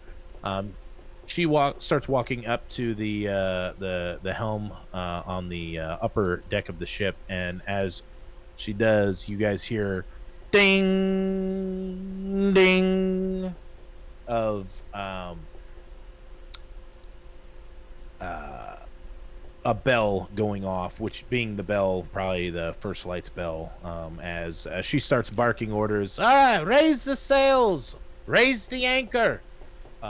Getting people are jumping to as she's commanding different things. I mean, they're like a well-oiled machine, and they're jumping on ropes and yanking on levers, hauling things. What are you guys doing as this is all kind of going on?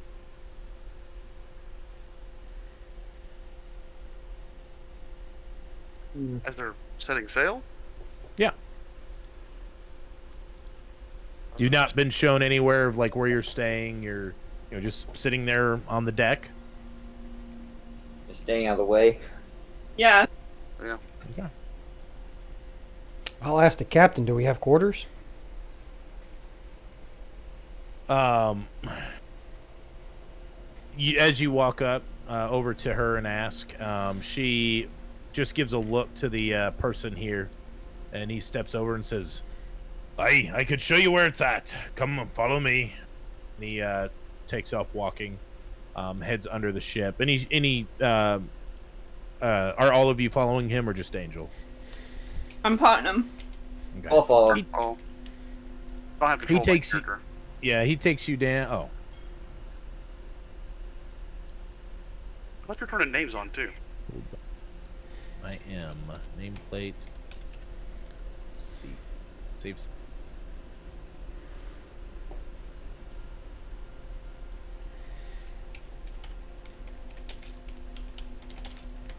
All right, can everybody see like E's name? Yeah. Can you guys see Captain Morgaine and Lord Briddick Belltower's names? Yes. Awesome. All right, let me get the rest of you going here.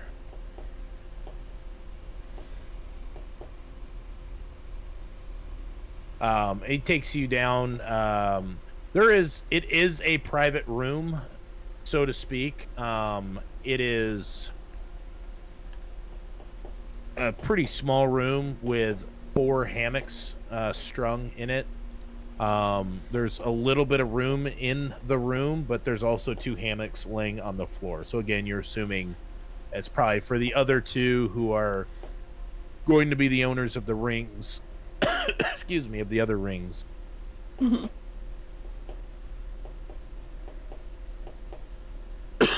Oh man, holy.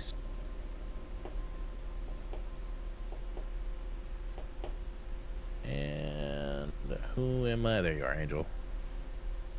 Does everybody have control of their characters and Yep. all the things?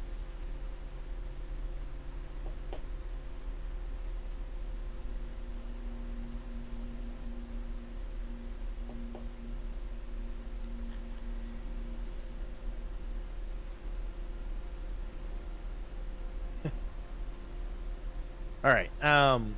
Lord Briddick Bell Tower walks, and where the captain's quarters are, normally there's actually 2 doors side by side right here. So like each of them right here now are standing in front of like each of the 2 doors. He goes in the one and disappears.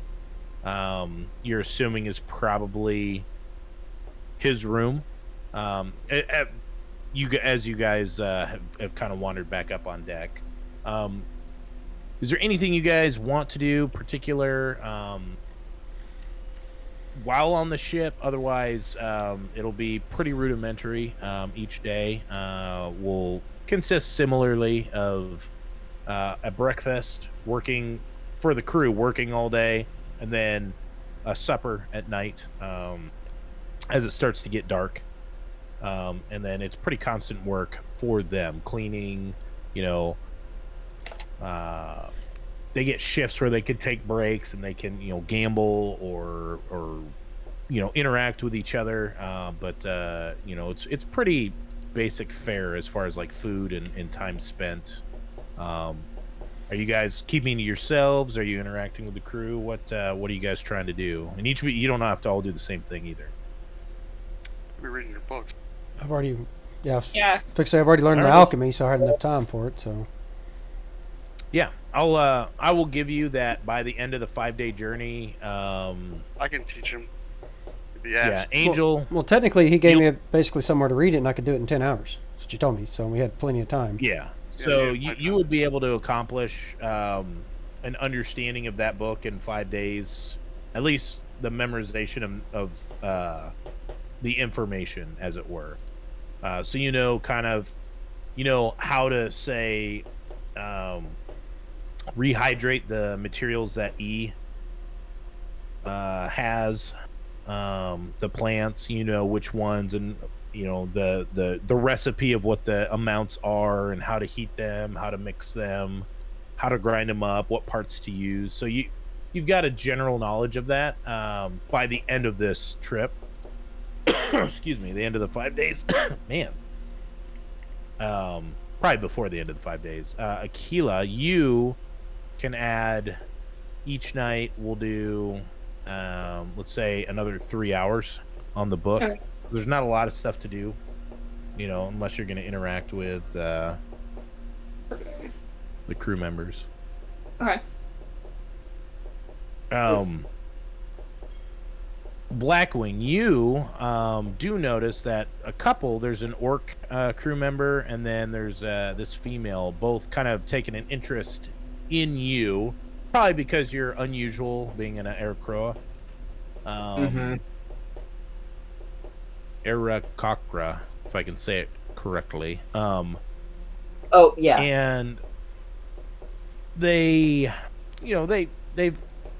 invested some time as they've seen you on deck, asking you your name, just trying to get to know you. What is your general demeanor towards them and their interest in you? It's nothing nefarious. They're just, Probably seem civil with like an an equal amount of interesting curiosity.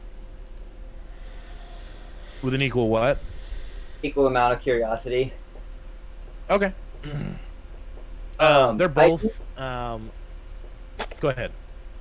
I did want to, because I thought about something. I should probably ask some of the people if they've had any encounters with the Assassin's Guild. You can, and you do. Neither of them seem to know specifically what you're talking about. Like you're referring to it as though it's a very specific thing. Are Right. you?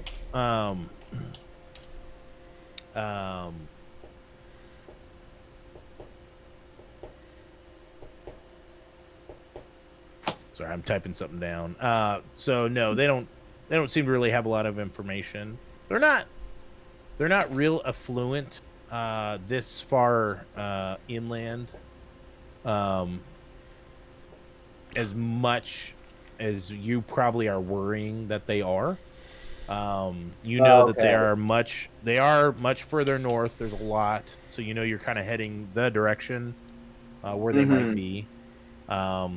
They're not that you are aware of, although it's pretty secretive. You know, they're not in the east. So you know straight north of Westgate and west of Westgate. That's like the predominant coastal line of where they've been. Okay.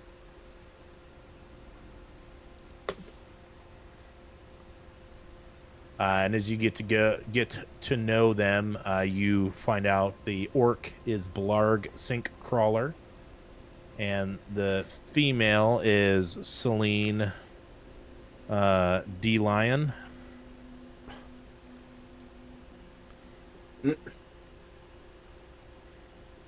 And yes, that's a total ripoff of Celine Dion.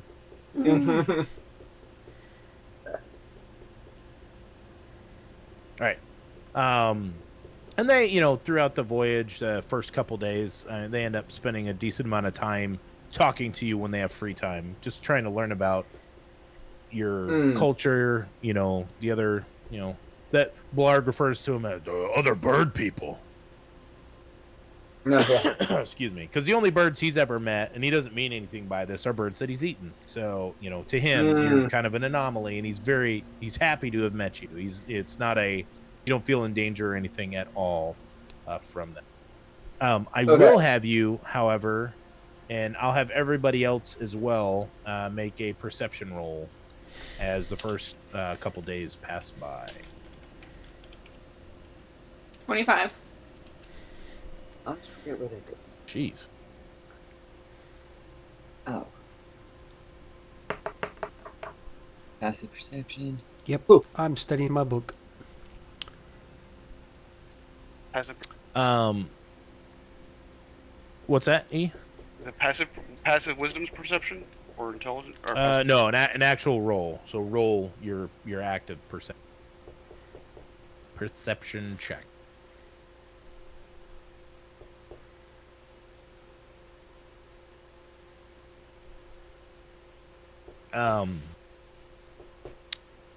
Blackwing, you in your interactions with Selene, specifically when Blarg isn't around, she kind of starts asking, especially since you talked about the Assassins Guild.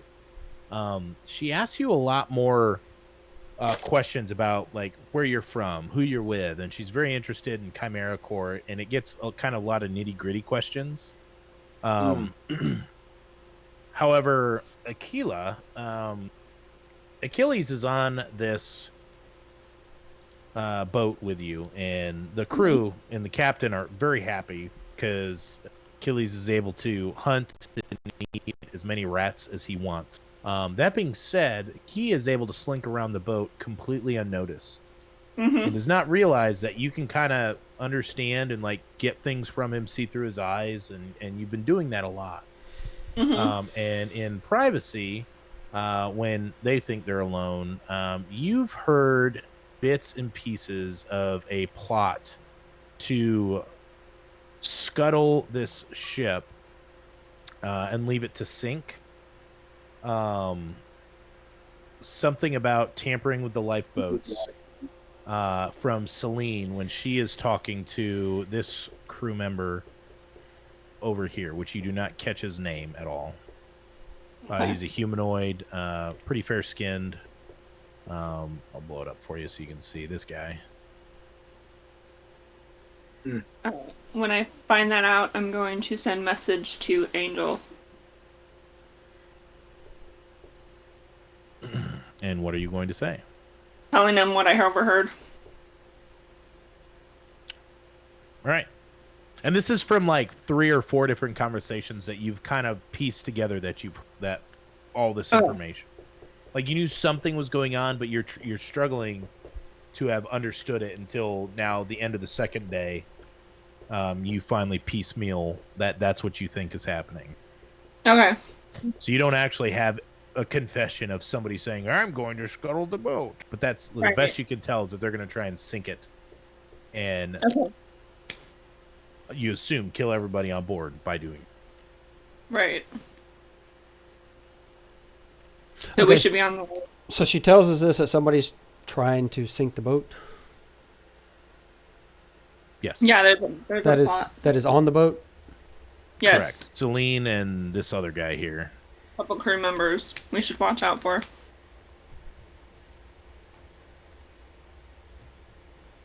They're just trying to kill us all, or what?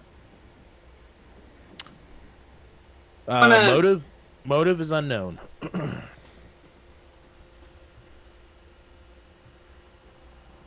They just want to sink the boat, so we need to be careful. That's what I'm getting. But I only messaged Angel. Yes. And you I guess guys, I'm not trying to give you whiplash, but grabbing your. So. I don't know the other two, so I don't trust them yet. So. There's 2 boats. There's not. I couldn't pick which one I wanted. Could decide. You guys are on the second day, yeah. Or I'm sorry, you guys are at the end of the second day, right about here. It's evening time, and you know that you guys are coming to Klemek to make a stop, and that is where the crew's going to offload like 100 boxes worth of, because it's a commerce ship from Uthmir. And just like it seemed they had sold stuff and then bought and picked up stuff at Westgate, they're also doing the same in Klamak to, make money and do their things. So you know that this is a stop here. Okay. And it's going to be tomorrow evening at earliest before they get there. Okay, so you're going to say... They're hoping... Go ahead. You can go ahead. I was going to say they're hoping to get there before dark, because if they don't, they're going to have to wait until the morning and then queue to dock with all the other ships that didn't make it. Because they won't let you dock if it's dark. And this is all information that they've given. So we got to hold port if we don't take off soon enough. We got to hold port to the next day. Correct. It's no big deal. But what I was going to say is she gave me the alchemy compendium. I didn't have a name for it, but if there's something called that, there's a tome for throw it. Alchemical compendium. Yeah, throw that in your inventory then. Yeah. Okay. I'll take a look at it later. I don't know what it is. I'm trying to look for tombs and books to help me out. Could gust of wind help with the ship? If I realize we're like lagging behind, would that help push the ship up further? It could. Oops. Gust of wind.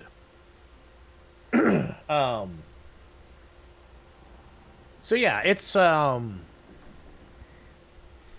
a spell. It's not a sustained spell, but if it was like somewhere where there was no wind and you needed to just kind of get the boat going, you could use that to, a couple times to kind of push and get, some movement out of it, but you don't have an ability to like sustain some wind for hours to continually push the boat.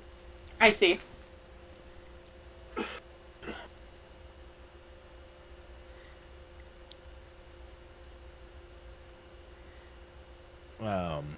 Other than that, what are you guys doing? Are we docking? And Achilles, I'm gonna have Achilles go invisible and follow those 2 people. Yeah. Well, that's kind of what I was thinking. It only lasts an hour or so. That's pretty awesome. Even so, Achilles just normal around. You've noticed nobody is taking notice of him. Even when he runs into cabins or like, people are more prone. Some people of the crew Blarg specifically kind of kick at him like, go away. But the rest of the crew is usually pretty amiable.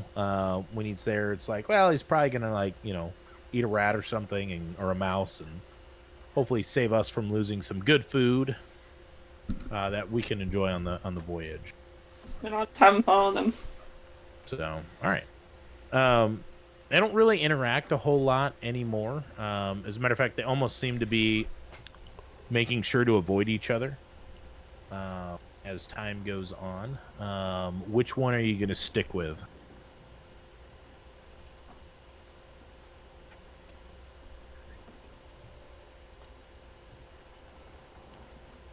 Celine or this guy? Celine, okay. So she kind of goes about her duties. You have Achilles just hang around in the area within earshot at minimum. Eye shot. Excuse me. If you can help it. Towards the evening, she does go to her bunk hammock, as it is in the back of the ship. Most of the crew all share like a large like bunk quarters, hammocks, and some bunks built into walls. After a time, go ahead and roll, because it's a real no, it's a magical cat. Okay, being that he's a magical cat and he does not need to sleep, you notice that as most of the crew's asleep, other than the night watch and the night crew, which is pretty sparse. It's the middle of the night. Celine gets up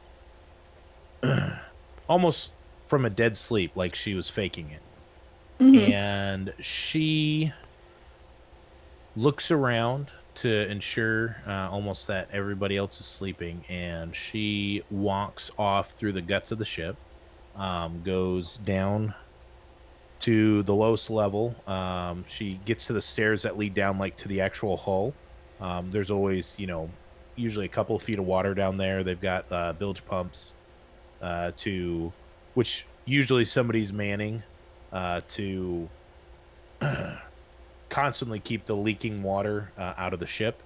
Mm-hmm. And she steps up to the guy who's there, and she goes, I can't sleep. I know it's only a few hours until my shift, but if you want to go to bed early, I'll take over for you.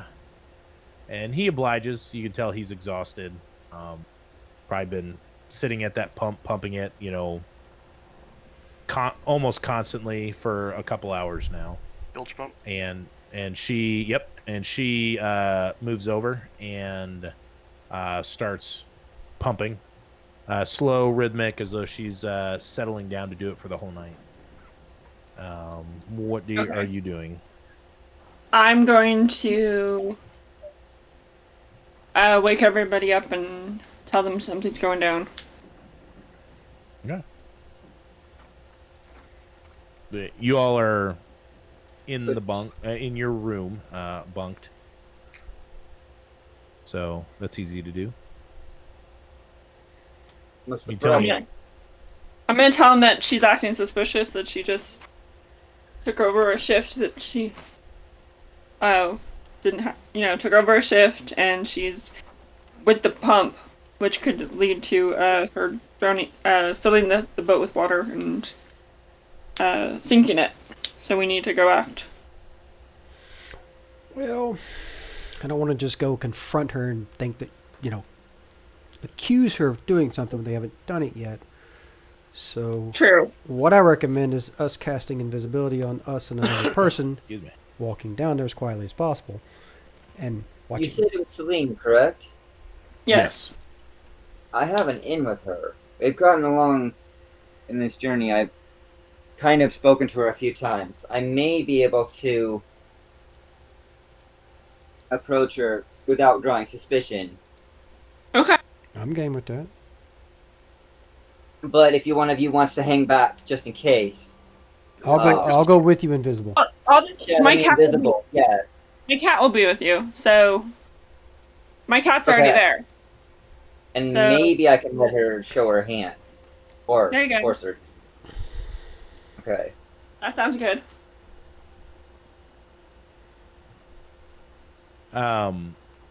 Ezrai and Angel, what are you guys doing in the meantime? While they're Akila's watching through her cat, and then Blackwing's going down there. Did she send Angel a message? No, I will cut. Yeah, Like fine. telepathically? Yes, we can use message. Can she? cantrip, Yeah, they have yes. the spell message. Yes. That does have a verbal component to it. Or no, let's see. It has so they can warn us if we need us to run in. So we'll just. I don't think we'll it just doesn't. hang It's a out. cantrip, so Yeah. Yeah, so we'll just hang out. it's at like will. seven So sorcerers. Or So yeah, it is a message. You have to be able to see the person. You have to be able to literally point towards it. So you couldn't be where you couldn't see the person you're messaging. Okay, then Aquila, if you come to me real quick, I'll give you one of these sending stones. But and if you you're take them. familiar with the person, you can do it through stuff. You don't have to see them. Read the second part. You can cast a spell through solid objects if you are familiar with the target and know it is beyond the barrier. Okay. Yeah. I would say they probably know each other, but who knows? Yeah. I mean, we're on like an 8-month adventure. Yeah. I would say the two of you could And it's 120 feet. through So. through the ship. That's a little more than 3 feet of wood going down 2 floors down into the base hull of the ship. So if she were to go down into, or one of you were to go down into the hull, it would be beyond the thickness requirement. But if you were no more than 2 decks apart, so essentially think of like a wet cellar where the bottom of the ship is, where it's literally the floor is concave, which is the base of the boat. Then you've got just above that, it's like a crawl space, height. So just above that is the bottom floor of the ship. Above that is where the bunk floors are, and then above that is the top floor. So, or the top of the boat. So if you were no more than 2 floors apart, you guys could easily hear with message. Just you two though. Yeah. Well, Blackwing should actually be given the stone so that because he's the one going down. Okay. I'm here. My cat's down there. I'll give him Mhm. one. I was going to follow him invisible. That's good too. It's up to you. So do you want to explain to him what the stone is or how it works, E? So sending stone allows you to send a one-time message back and forth with 25 words. Hmm. Think mental walkie-talkie Twitter. Yeah, pretty much. You're welcome. Just less naked people. It's No, that's typically less politics.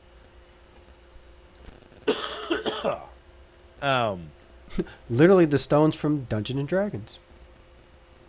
See, I did. Is it in the movie? Yes, the new one. I haven't seen the movie, so It's good.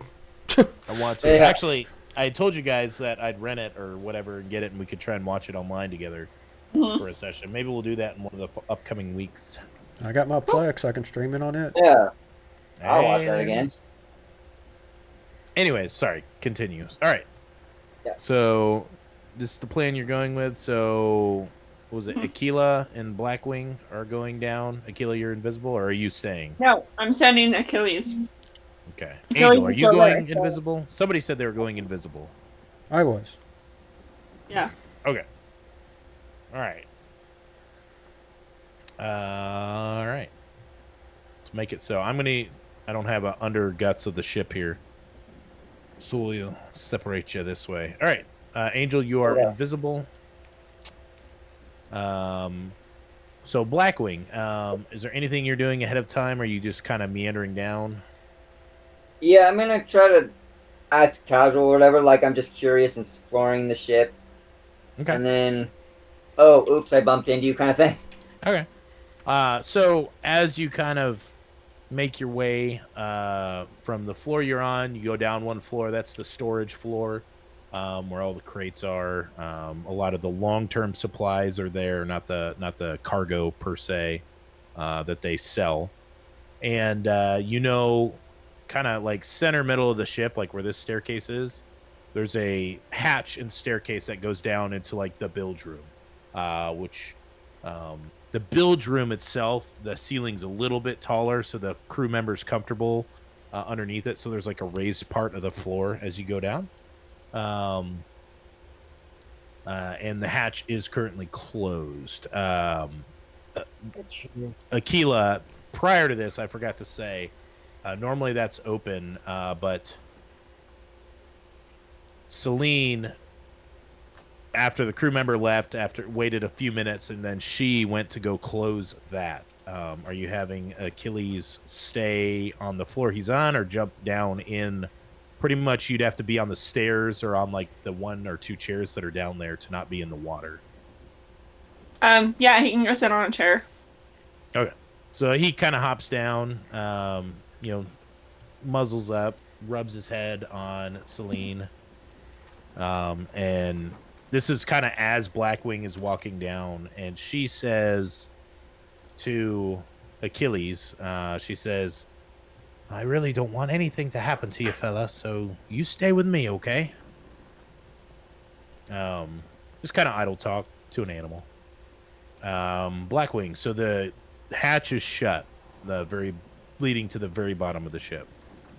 Okay. Is it just shut or locked? You can try the door if you want. Check it. Okay. Yeah. I mean, it's just it's like a ring that you would like grab and lift up for the hatch. Like, there doesn't appear to be a lock on it. Crack it open and see.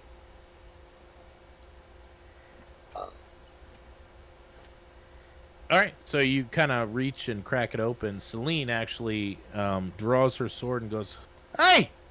Kind of in surprise at the door lifting, and she's pointing the sword up the stairs to where you're at as it opens, and light kind of, there's a dim candle in there, like a little lamp with a candle in it, but it's brighter light kind of shining in from that lower deck, blinding her a bit as she goes, "Who goes there?" She's holding her sword out. Okay. Oh, I didn't know anyone was down here. I was curious where this door led. Is that you, Celine? It is. This is down to the bilge pump, but you're not supposed to be here. Oh, sorry. It's me, Blackwing. I didn't know. I got bored and I was exploring the ship, and I didn't know this led to the innards of the ship. He kind of looks at you very suspiciously. Go ahead and make a deception check for me. Of course. Roll Okay. for deception.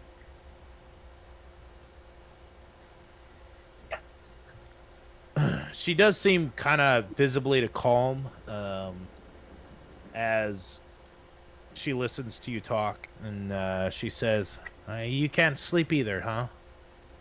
She kind of kicks a chair over and says, "I suppose a few minutes won't hurt, but you're not supposed to be down here. I'll have to ask you to leave in a little bit." That's fine.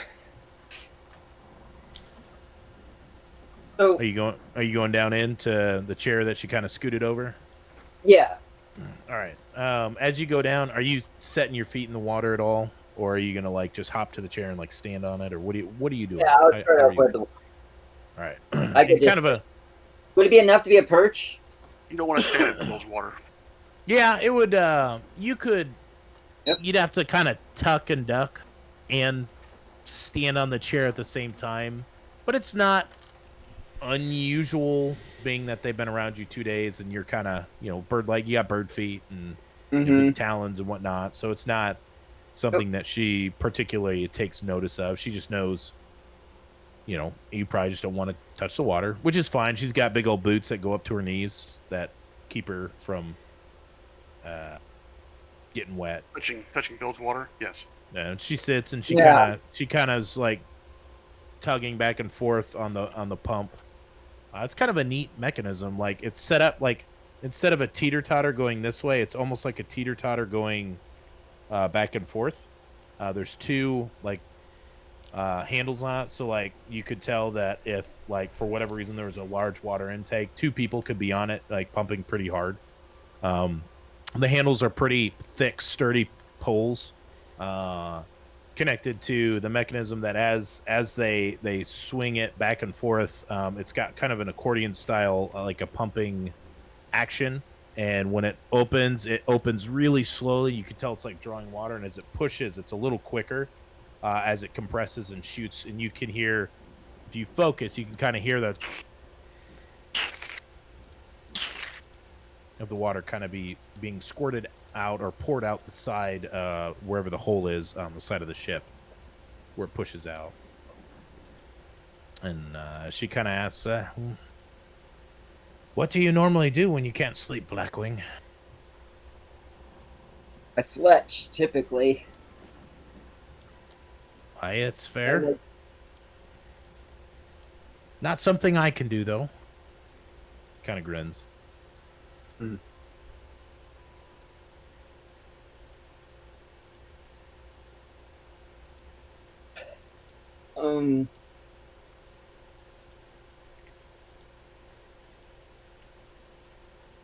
I've been hearing an odd rumor, and I wanted to clarify something.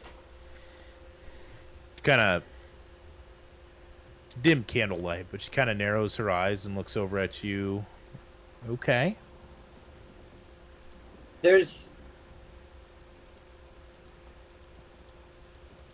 whisperings of mutiny, I believe. And I don't know who's involved, and I don't know what the situation is, but do you think there's reason for it? Whispers of mutiny? Where are you hearing that from? I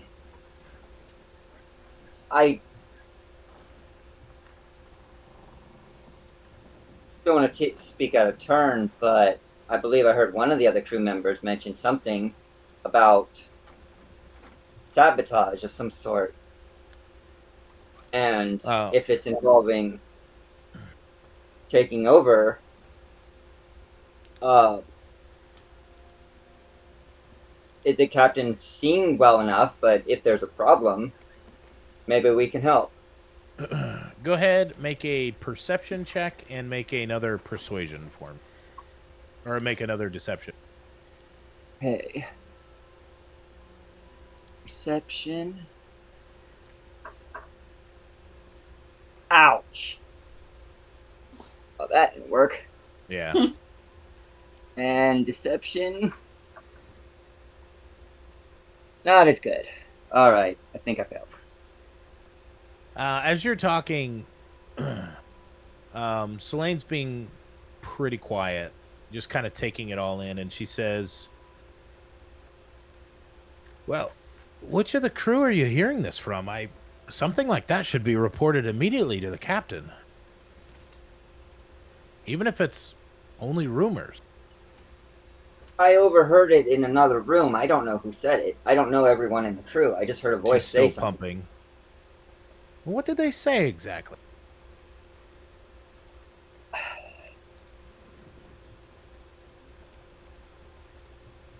How much of the information would I know about the communication with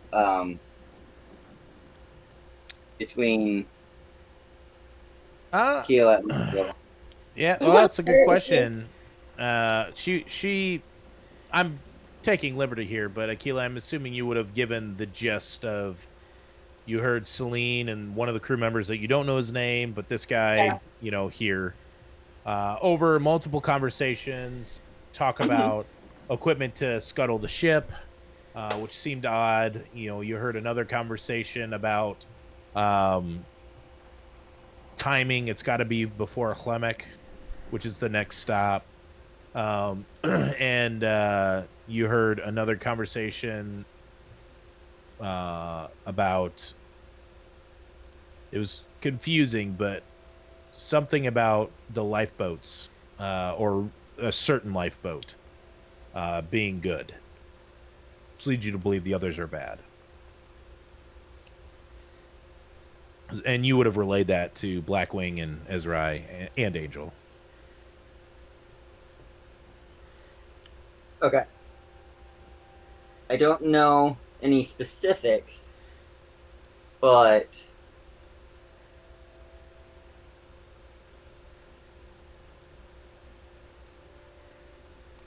is it possible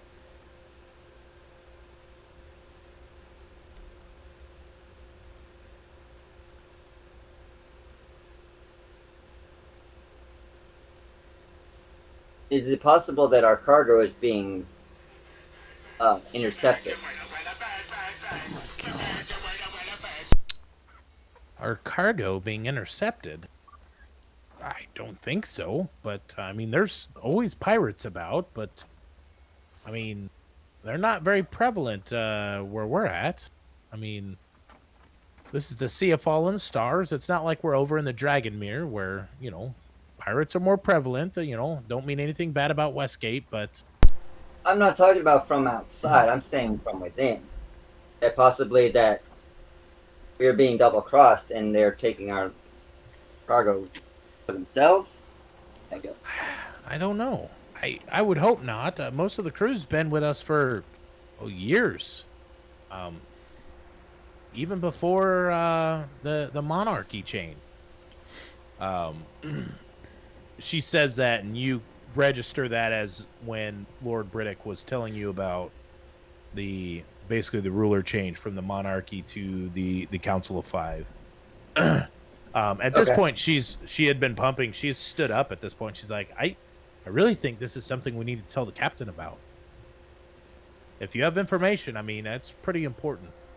I can go if you're willing to keep pumping for me. Otherwise, you're going to have to go tell him while I pump. We can't leave this yes, pump. no one can avoid You know, I'm AFK a sec, but I'm listening. and then, good job.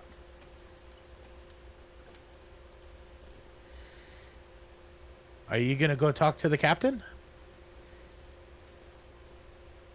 If you think it best, then maybe we should let them know if something's going on. I think even if you suspect something, that the captain should know.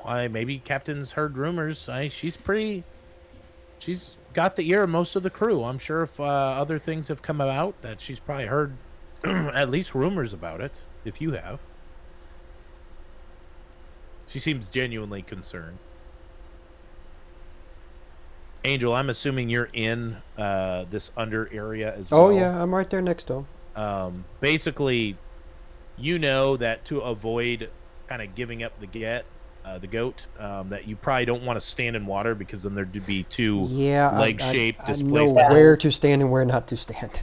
So your options would have been like literally like hunched almost into like a ball standing on the stairs. I mean, you got like 3 feet of between stairs and the hatch, that's closed. That's fine. Or there is a box that you could, make a check to get to. That's a couple feet away. No, I'm good as long as I'm out of the way to where they can't see that I'm there and I can still hear what's going on. Yep, yeah.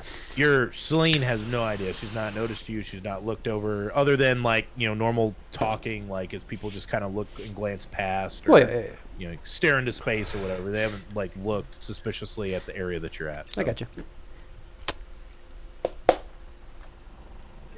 Blackwing, are you gonna go tell the captain, or are you gonna take care of the pump for me so that I can go tell her myself?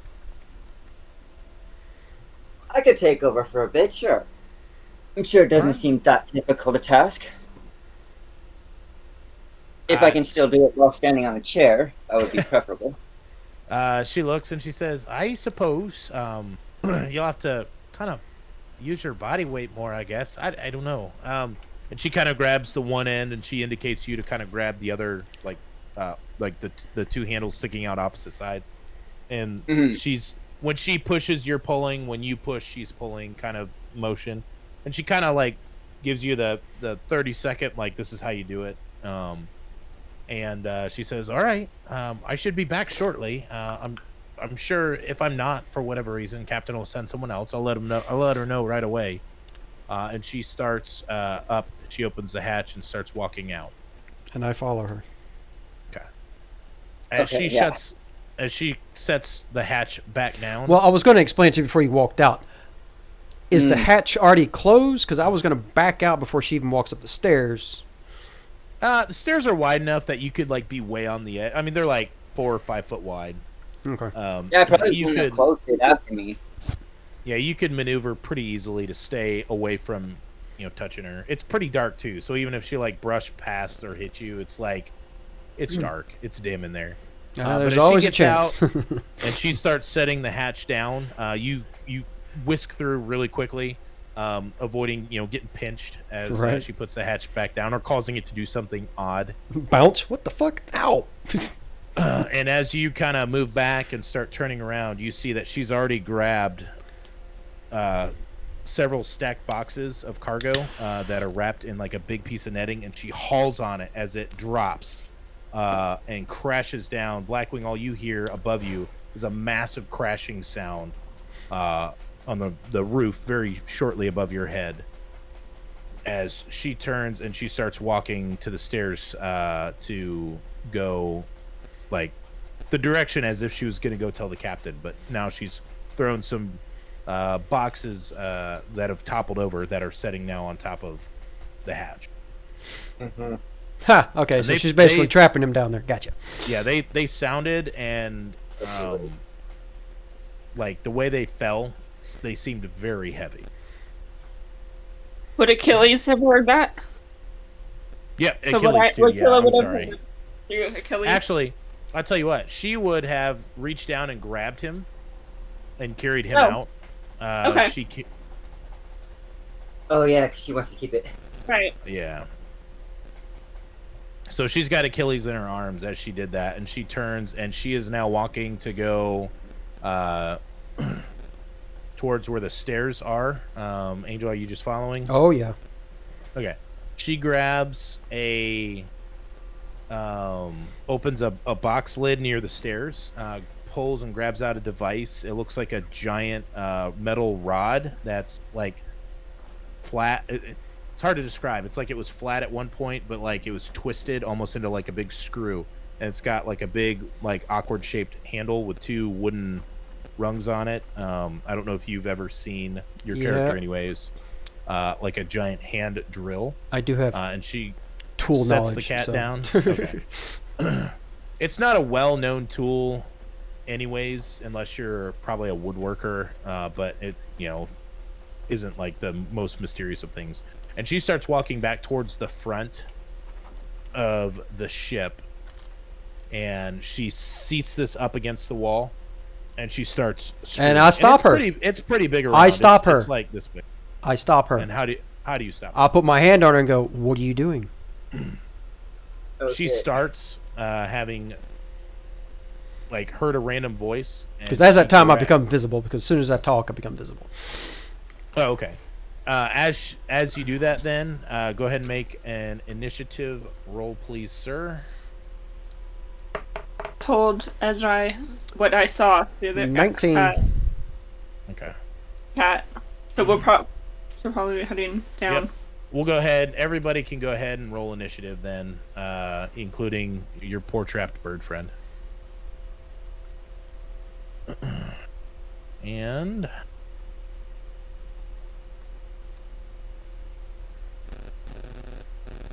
Nice.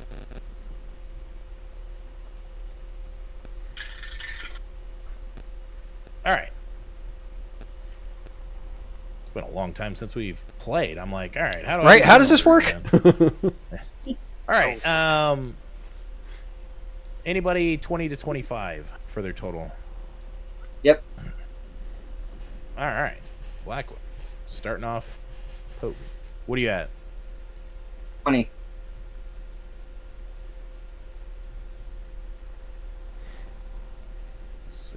Ian Mir, you're Polwhack. You're at a 20. Anybody 15 to 20? 19. Okay. Angel is at 19. You learned something new, huh? I have to take a step away from her a minute. So I do I'll be too. right So back. I'll be right back.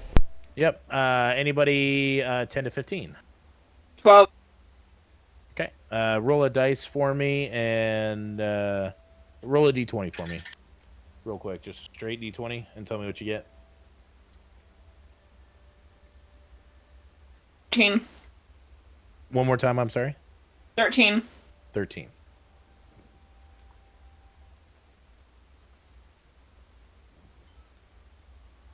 Oh, Keela. And then E, what'd you roll?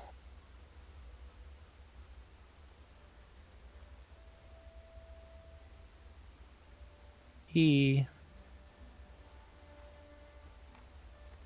Ezra. Did he step away? He did. He said he could Yeah, he use did. but I'm going to assume we'll wait on his roll. And I guess we'll take a short break again until everybody gets back, since I think everybody's gone except for you and me, Mary, because we're the coolest. I said I rolled a 4. You guys must not have heard me. I did not. And that It is probably a didn't. It may not a have rolled. paltry roll. That's It barely didn't roll worth into the adding a thing. turn for you. Oh, I didn't. You know what? I didn't even look at that. So There it goes. Okay, My now bad. it is. Okay, that's my bad. It's still 4 though. I was just all right, working on dinner. perfect. I'm going to use the bathroom again, and I'll be right back.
Right.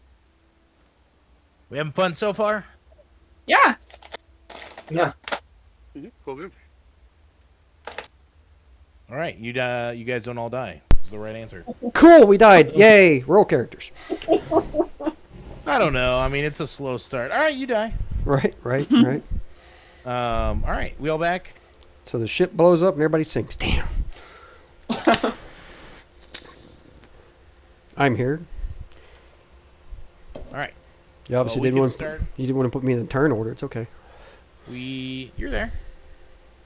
All I say is Blackwing, Angel. Celine, and Ezra. Yeah, that's all I see too. There's Angel. There's Celine, D-Lion. There's Gila. There's it. That's not coming up on our screen. Yeah, we only see 3. See me, Blackwing, and Celine. Oh, well, it is. It's there on mine. I That's all that matters.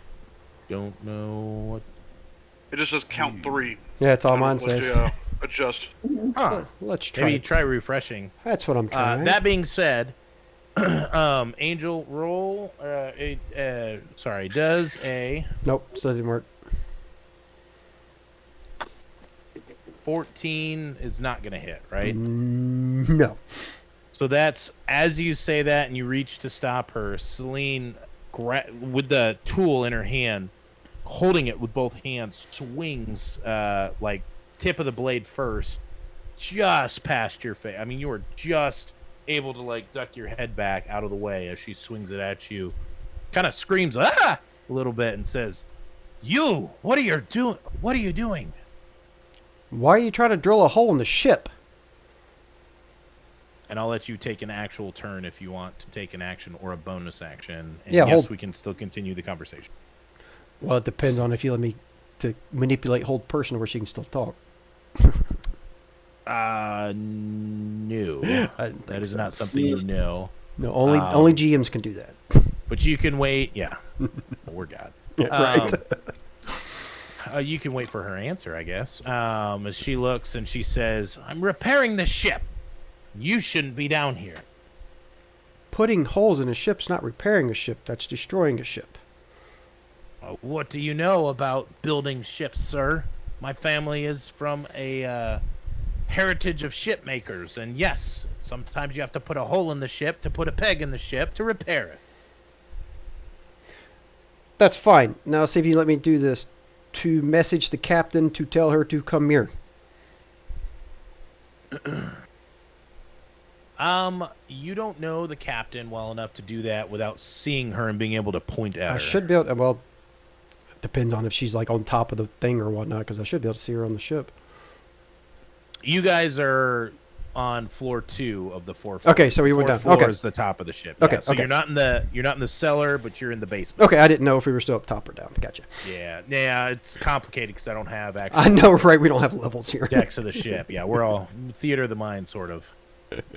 That's why we have imagination. So go ahead if you have an action or a bonus action, or if you want to hold your actions. Is there a way I can use something to see if she's telling the truth? You can insight check her. Yes. Ooh, ouch. Nah, she's cool. I rolled an 8. All right. Anything else, Angel, before we hit the full turn order? Shall we ask the captain about this? Are you asking? Yes, I am me as asking DM, Celine. or No, I'm asking Celine? Celine Dion. It's D Lion. Excuse me. She looks at you and goes, "I don't care what you do. I'm gonna do my job." Last time I checked, your job was pumping the bilge pump. You should be manning that. How do you know that? That's on a need-to-know basis, and you don't need to know. All right. And we're gonna end. That's the end of the turn there. Blackwing, you did not notice her picking up Achilles, excuse me, and walking out. You are not sure whether or not Angel is with you or not, but you did hear a massive slamming sound. I mean, it sounded like the floor above you, like crashed down, hitting your ceiling. You even felt it shake the ship where you're at, and you are Right. now under. There's a dim candle. You're perched on a chair, working a bilge pump for the ship. All right. What are you going to do? Well, since I hear the crash, I'm gonna hop down and go to the door and try to open it. All right, go ahead and make a strength check for me.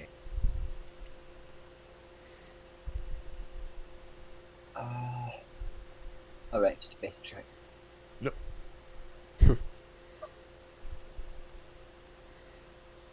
Nah.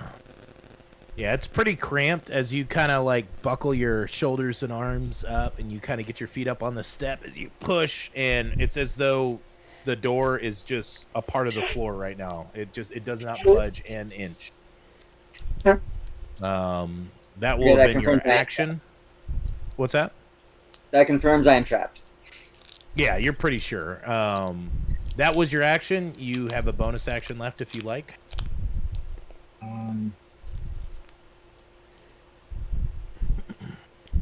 Let's see. Well, that and if you have. If you. When does that last? A minute. Yeah. That's gonna make me really upset. I'm gonna go into a rage. Fair enough. You're in a rage. Get that pissed off. It is now no longer your turn, but I'm going to remind you now after the fact that you did have inspiration. You could have re-rolled that strength check. So just something to keep in mind. Angel, we're back to you. It's yeah. your turn. I'm going to ask her again. Let's go see the captain. She's going to say, do what you like. Then I'm going to She's grab still- her arm and take her with me. Okay, make a strength check. Yeah, it's not going to happen. So roll, just your strength Yeah, it's a 6. against hers. I have a strength of 12. She rolled a dirty 20. Nah. So as you reach out and grab on to her arm, she shirks it off, and then she's going to take her action, and she's going to stab at you again with the corkscrew thing. That is going to be a 19 to hit. That would hit. And she gouges it at you. That'll be 4 damage with an improvised weapon. Okay, She hits you with it and says, "Get your hands off me! You have no authority over me." And she, at the same time, pushes you back as she attacks you, creating a little bit of distance. Mhm. And you guys are now spaced out about 5 or so feet apart. Aquila. Okay, knowing everything that's going on, I'm going to use feline agility and go to the captain. Okay. So you are in your bunk, which is about midship. So you would have to go out of the room, around to the stairs, pop up. So you would be roughly about here, and you can use your action in addition to dash if you wanted to get an extra 40 feet. The captain is not visible. You're assuming she's probably asleep or in her cabin. So even though the token's right here, she's not actually on that top deck. You can see that there's a crew member up there now. Okay. So Now there is. You could dash for another 40. Yeah, I just moved. All right, go ahead. So you can make it all 30, 35. So you can make it all the way to the door with 5 feet left. It would be an action to move the doorknob or to use the doorknob, so you can't go in yet, but you can speak or yell or whatever you want to do. Yep, I will bang on the door and yell, "Captain, there's an issue." All right. Ezra, you just watched your companion drop to all floors, dig claws in, and take off like a bat out of hell, out around the corner as though she was a cat whose tail got stepped on. I'll speak to Blackwing over to the Sending Stone. What is the matter? What's going on? Right? The fuck's happening? All right. I'll allow you to respond, Blackwing. I'm trapped in the bilge room. I don't know. There was a loud commotion, and Celine took off after a All right, conversation. stop. That's all the words you can have. You 25 25 words. words. Okay, so move me over to the boxes. Yep. I'll So explore towards the bilge room. you would be. It's quicker to get there because you literally walk back a few steps, go down the stairs, and then you walk towards, back towards this. So, using your dash speed, you would easily make it to where you know the hatch is supposed to be. You've seen it before, just touring the ship. And there's some boxes toppled over on the ground. One of the boxes is split open. And it's got it's one the basemost box that tipped over, and it has cannonballs in it. I mean, it looks like each cannonball is probably like 4 pounds, and it's probably got close to 40 or 30 or 40 in it. And there's a total of 3 boxes on the door. Okay. Blackwing, I'm moving you here. All right, Blackwing, we're back to you. Top of the turn order. You can do another 25 words and a new message now on your turn, as you got cut off with a busy tone, a beep. I think all the pertinent information got out. Well, you should be able to yell at me to the floor, I would think, at this point. Yeah, they should be able to talk to the floor now. Yeah. Oh, if he knows he's there. Oh. Can you move some of the stuff over the door so I can get out? Well, it looks to be... I will several go hundred ahead pounds. and make... Mm-hmm. Just overpoured my beer. Go ahead and make, because you're raging right now. make a intelligence throw to see if you have the wherewithal to get that much Oh, competent right. information out while you're raging. Yeah. Okay. Just not a saving throw. Just a intel roll. Yeah, intelligence check. So roll and add your intelligence modifier, which I'm assuming is probably like 1. not good. 16. Okay, yeah, you, in spite of your rage, as you kind of like, "Argh!" and then you kind of look around the room, and there's just nothing other than a pump. Like, there's nowhere to focus your rage. Your rage doesn't go away, but you're able to settle and calm enough and get all that information out.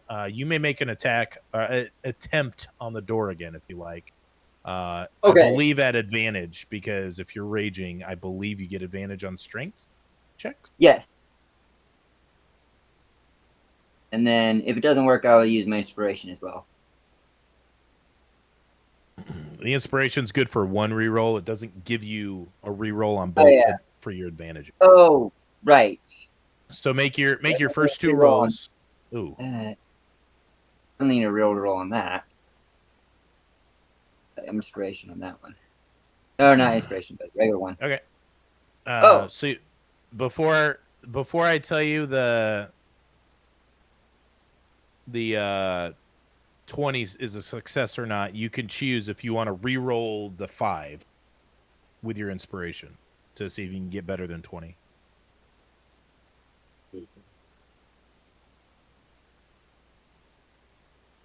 And then it would just take the 20 if it's not, basically. Yeah. So basically, you're keeping the, with advantage. You rolled a 3 and a 20. You're keeping the 20, but you're re-rolling the 3 to see if that gets better because of your inspiration, and then you check it off that you don't have.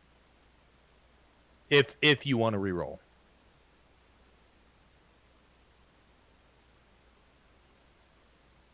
Good enough. Chance to get 3. Oh, I'm gonna save it. Okay. Ezra, as you're standing there, and he says that, and you hear, he's got like a harsh edge on his voice as he says it, but I mean, he's also trapped under, in this tiny little crawl space. You feel and hear just wham as you hear as he explodes up, hitting the hatch, and as he does, the cannonball box. The lid fully pops off, and most of the cannonballs like roll free out. Most of them are off the door now, and it's just the 2 remaining boxes that are there. But the hatch does not open, even though it jumped. Angel, it is your turn. Old person. All right, and that's a wisdom. Sure. What's the throw I make? I'm looking for it. Yeah, wisdom 18. All right.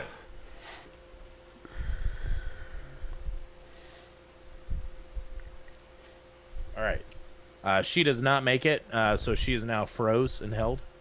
Mm-hmm. Anything else?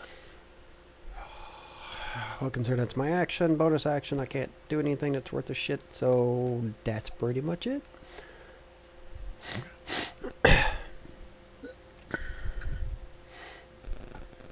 All right. She gets to make her wisdom check. Oops. Terrible. I missed the whole dice tower. It happens. That was even worse roll. So she is still trapped. Aquila, it's your turn. You're at the door. You hear stirrings inside, and you heard a muffled voice like, "Ugh, what is it?" Ugh. It's like, somebody being pulled from slumber. You woke me up. Better come out here, because there's one of your crew members is about to do something. We're trying to stop her. Okay. Do you do anything else? Any actions? Nope, I'm just waiting for the captain. All right. Ezra.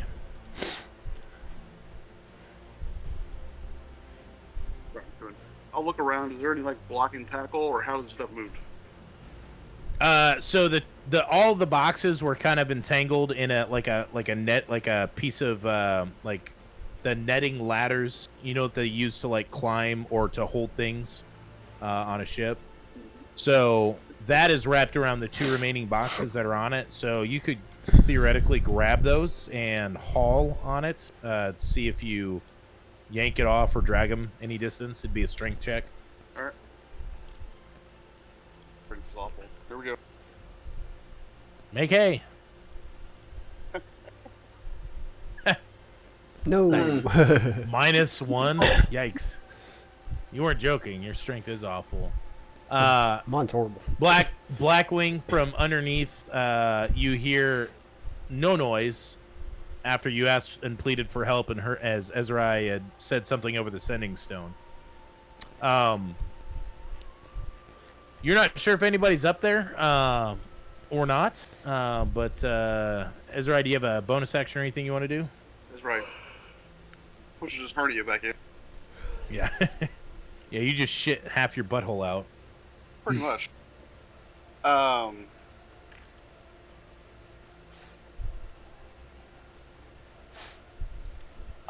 don't have one. Alrighty. Blackwing, we're back to you. As far as you know, you're by yourself other than being connected via the sending stone. I'm just gonna keep ramming the door until I get it. Yep, make a roll. I'm sure after a while some of the rolling balls should move. Right. And you still get advantage because you're raged. Thank Right. you. That was a terrible roll. Yeah. Let's go. That was not better. Now I use my vision. All right, you can re-roll one of those.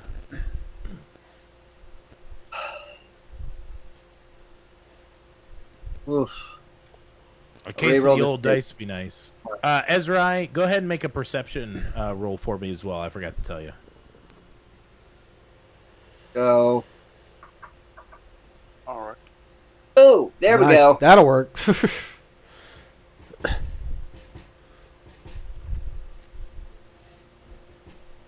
All right, mark off my inspiration.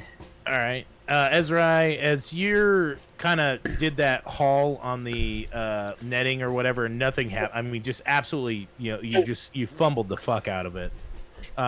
You look around like that was really embarrassing. You kind of do that, look around to make sure nobody was watching, and as you do, you see Angel standing over here. You don't see anybody else, but Angel's standing there. As you're standing there, the hatch explodes upwards. I'm talking like it goes wham and breaks both of the boxes that are on it as it launches them off, and the door itself, as it slams back, breaks. Yep. Rolls dodge. Blackwing, as you're standing there, just absolutely enraged, and you still have your movement, sir. Yep.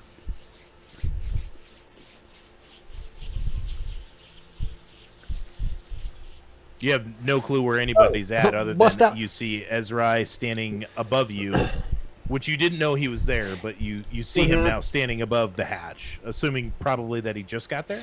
Right? That's what Ezrai's hoping that you think. Uh-huh.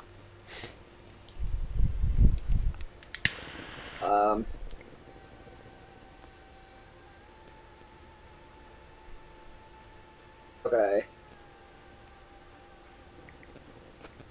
All you have is your movement left, so I'm assuming you climb out of the hatch at least. Oh, I see. Sorry, yeah. Yep. Okay, so as you climb up, go ahead and make a perception roll for me real quick. I'll see if you notice Angel. Perception.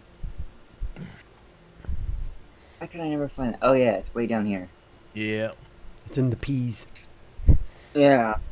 Okay, you do. You turn and you see that Angel's standing here at the very front of the ship, same level that you're at. Okay. You guys are, so if the bottom where you're at is level 4, you guys are on level 3. Level 2 is above you, which is where the bunks are all at and the cargo. Level 1 is the top of the ship, so you're at level 3. Okay. And you have all of your, basically all but 5 feet of your movement if you wanted to go to Angel. I was going to say, would you give me the option to see him pop up? I assume I see him. Sure. I see he's in trouble, too. So, yeah, I'll Well, you see Angel standing there, and there's a little bit of like red crackles and sparkles on her hands, but she's just kind of standing there, like not actively looking like she's flailing or fighting it. Oh, okay. I can approach, and I'll go like here. Yep. 20. Yep. You Just got a 5 more feet. feet if you want to make it all the way up here. Oh, all the way Yeah, if you wanted. as well. At this point now, you see Celine is over here, and she is holding this giant like metal device thing that's pointy in her hands with 2 wooden handles on it, and she's holding it like it would be a weapon, but she's like not moving. Angel, it is your turn. Okay, Blackwing, how strong are you? Fairly strong. Can you carry her? When I'm raging. He is can I carry- raging. Well, don't rage against the machine. I just need to take her to the captain. I should be able to manage that. Go ahead and Thrown or incapacitated. Oh, she's frozen. We're Blackwing. good. Go Yeah. ahead and make a intelligence saving throw on understanding step-by-step directions there, Oh, right. and roll better than you've done before. Right.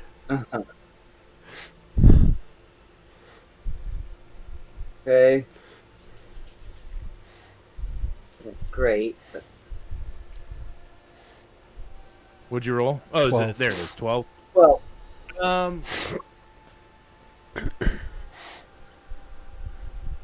Angel, go ahead and roll a persuasion.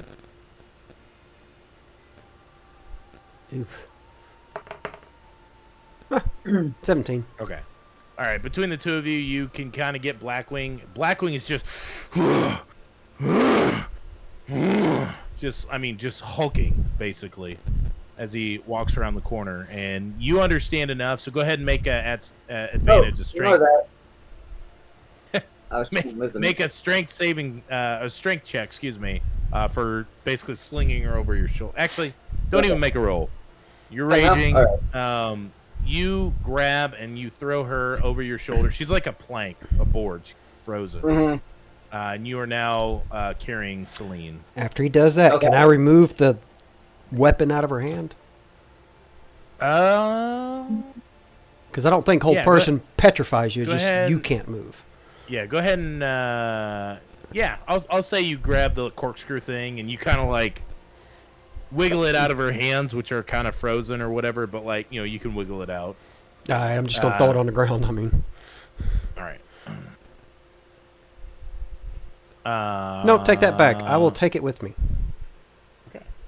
So it's like, oh nope, we need that. All right. Celine's still held. Keela. It is now your turn. At this point, Captain Morgan has grabbed, thrown open her door, and hisses at you basically. Why are you disturbing me while I sleep? Do you know who Celine is? One of your crew members? Of course I know who Celine is. Did you wake me to ask me stupid questions? No. Listen, she's trying to plot against you and against your ship. So my friends and I are trying to stop her, and I thought you wouldn't want to know. So they've got her held downstairs. They're bringing her up. Make a persuasion roll. Okay.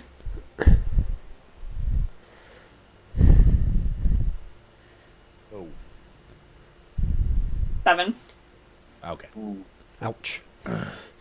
At this point, Captain Morgaine reaches out, grabs the front of your tunic with her left hand, and like marches you back 5 feet and says, "You woke me up to accuse my crew of trying to mutiny?"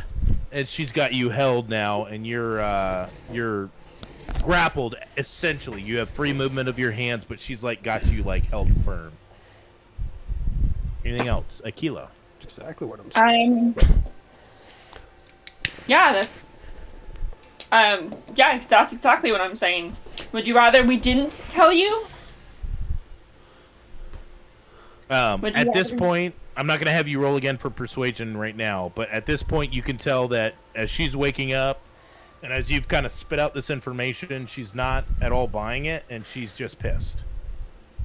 Like, Okay. Well, she's not hostile to you like enemy, she's going to stab you, but she's like, you know, like angry school teacher to student, kind of like angry captain to person who bothered her. How about that? Ezra, Okay.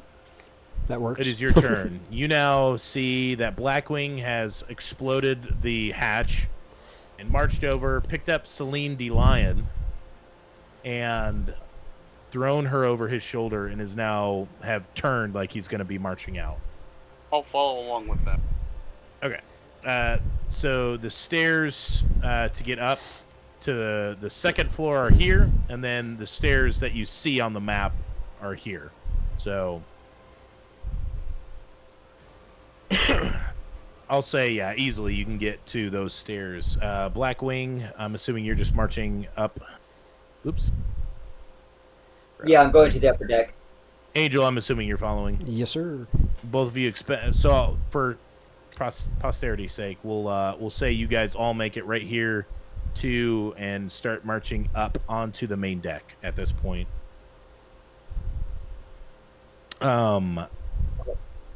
As Angel, Ezra, Blackwing holding Selene DeLion, you march up. You see now, you could just see past the main mast that Captain Morgaine is holding Aquila up off the ground just a couple inches, so that they're face to face, and has just finished shouting at Aquila. And as you see this, you all hear and feel the boat rocked by an explosion. Angel. Let's see. Hold on. Angel, there's Celine. Let me roll for. It's terrible rolling. Aquila. Well, back to Aquila. So now you're being held. As the explosion happens, Captain Morgaine drops you back to the ground. It's only a couple inches, so you don't fall down or anything. What do you do? Did you hear that? Of course I did. Where? Well, what do you believe me? Who is it, and where did it come from? I don't know, but why don't we go? We need to go find out. Yeah, as she's kind of talking to you, and like when you're talking to her, she's like yelling orders, telling this crew member to go wake the rest of the crew. Blarg's awake at this point. He's taking a night shift, and this random elf here. And she gives them all orders to search the ship, see what that was about, and then she turns to you, Aquila, says, "You, with me," as she starts marching back to the underground. So, we'll, again, accelerate this so we're not wasting time, just like, spend my turn moving. As she walks over, she sees Celine, and goes, "What have you done? What has she done?" I She's caught still her. kind of trying to, like, catch up on what's going. All right, let's go ahead and fill you in. 1, she left her post downstairs. 2, she blocked my friend downstairs so he couldn't get back out. And 3, she was going to drill a hole in the side of your ship. I'm assuming you show her the... Oh, yeah, and I show her the tool. Like, this is what she was going to use to drill a hole in your ship. She steps forward, and Blackwing, even though you're holding her, she grabs, again, the collar of Celine and slings her to the ground, not realizing necessarily that there's a spell cast on her holding her. Angel, are you keeping the spell on? No, as soon as she throws her down, I release it. All right, so Celine... that way she goes when she hits the ground. Blackwing, are you holding on to her or letting her go? I would let go. Okay. As Celine, mid-air, being thrown to the ground, hold person leaves, you let go of her. As she kind of gets, and she smashes down onto the ground. Captain Morgan rolls her over and says, "What have you done?" Celine looks at her and says, "What I should have had the guts to do before." And Celine reaches inside, grabs something, and flings her hand to her mouth. Captain Morgaine is going to roll a dexterity to reach out. She grabs and pulls her hand away at this point, which is empty. You guys hear as Celine crunches and like something snaps in her mouth as she crunches down.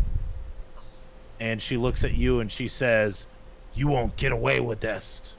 And like starts foaming at the mouth as she obviously took some sort of a poison. And can I use my new alchemy to find out what kind of poison?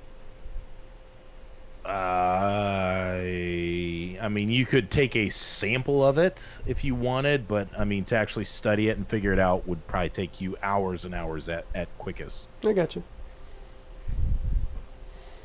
So it's up to you if you want to reach down and no, because I'm wanting to possibly identify what it possibly could be now to possibly save her life. Okay, that was my goal of it. All right, Blackwing, make a perception at advantage. Okay.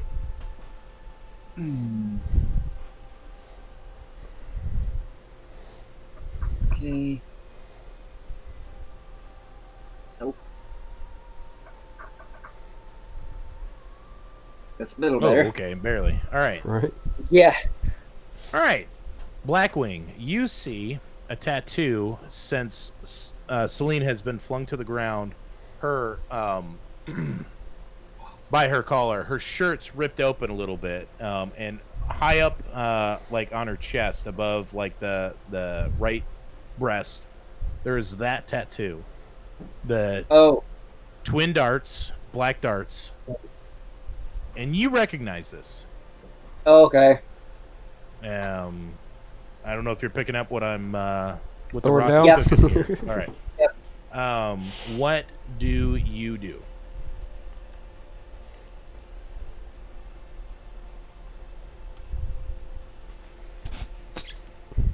I'm not going to reveal anything immediately, but I'm going to make a note of it.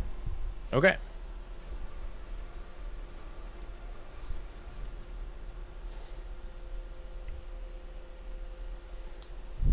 All right. Anything else? Hang on.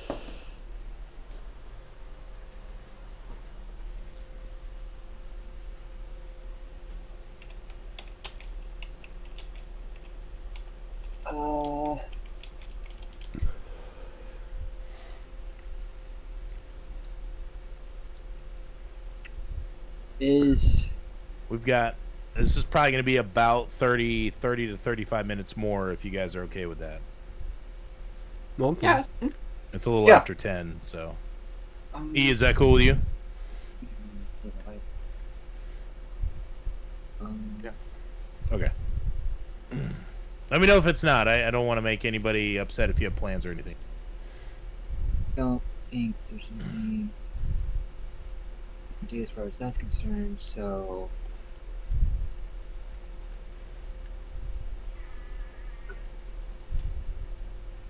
Yeah, nope, I'm done. All right. And we're going to hold loose initiative here as you guys all kind of question what's going on. Crew member from down below comes back up, this guy here, the elf. And he is dragging a charred body. It's recognizable. It's this guy here. But it is like heavily damaged, as though an explosive went off. Both his hands are gone. It's just stumps below his elbows, and there's blast damage everywhere. It looks as though perhaps he was trying to set off an explosive of some kind, but he was too close and or holding it when it went off. As that happens, Lord Briddick at this point has woken up and comes out. What in the blast is going on? As he comes out, his kind of dwarven kind of coming through, and as he kind of steps out and says that, he stops. He kind of stutter steps, and he collapses to the ground. Oh shit. And everybody in the party make a perception for me. Oof. Nah, 27. Anybody that rolls higher than a 15. I'm looking for it. Nope. There you go. 17 or 21. All right. When did that roll ever? You all see a dark, shadowy figure, cloaked, standing in the dark doorway of his. So this figure is in the doorway, so underneath this deck here, behind Lord Briddick. And Blackwing, it's your turn. You are still raging. Yep. Okay. I did not see that person, so I'm gonna.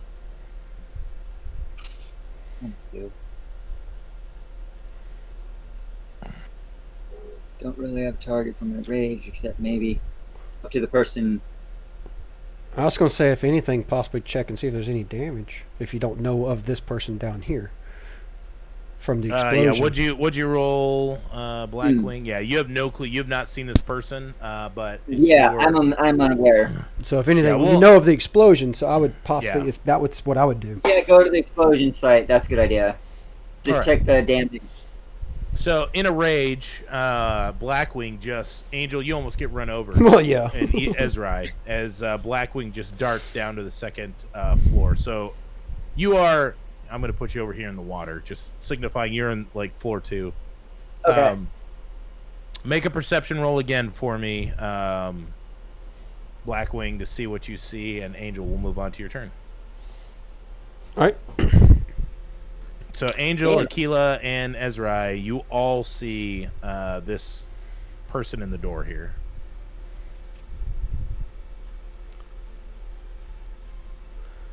Oh, where is it? There And it I is. walked in the room with my eyes closed. Which turn is it? Yeah. Angels. Yep. So I will walk enough so I can actually face step to him, All right. Go ahead. assess him to see, throw a potion down his throat. Okay. As you crank a potion open and chug it down his throat, go ahead and roll for me for that potion. You notice Yep, out of the side of his neck, kind of in the back, it's broken in half right now, but the same. I'm sorry, you don't know. You haven't seen this before, but there is a dart. If I'd see a looks like dart that. in the back of his neck, I would pull it out because it's probably a poison dart. Yep. And that a dart, just like what I showed on the screen here, is exactly what you see, sticking into the back of his neck.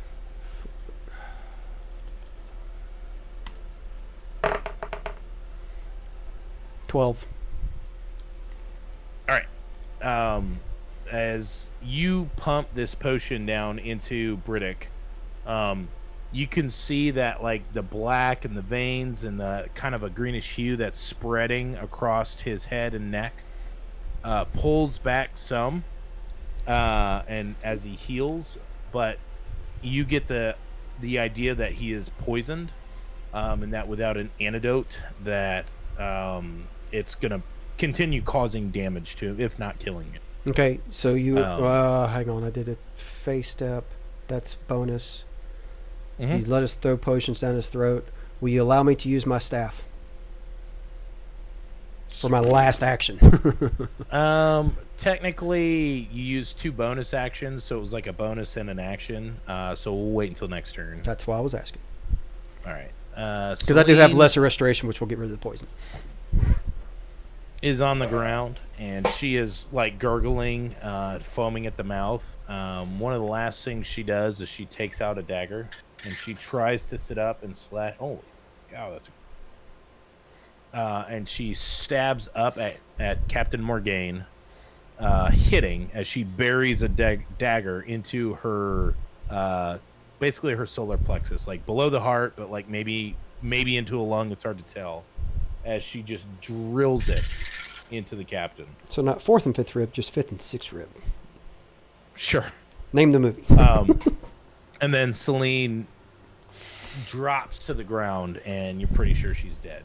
Captain Morgaine staggers backwards now. She is holding the hilt of this knife, this dagger, that's in her above her stomach, and she spits some blood down, and she goes, "Find Blake." As these two crew members, Blarg and this guy that you don't know, run underground. Or under the ship, not underground. Keela, it's your turn. Have we met Blake yet? Okay. Keela, you see this guy over here, this cloaked figure. No, I didn't see him because my perception was 13. You are correct. I'm sorry. You don't see him. She would have seen me take off, though. You see Briddick Belltower. You see him on the ground. And you heard Captain Morgan give those orders. You saw her get stabbed, and you saw Celine die. Yeah. So I'm gonna help the captain, because I'm right behind her. All right. I'll give her a, I'll pull out the dagger that was put in her, and I'll give her a healing potion. Okay. Go ahead and mark it off your inventory and roll for healing. Smallest one as possible, because she didn't take that much damage. Yeah. I'll give her the... I have 4 regular healing. Oh, that'll work. That's perfect. Perfect. A dagger typically is a D4 plus whatever a modifier is. You know, it's max of maybe 10 damage.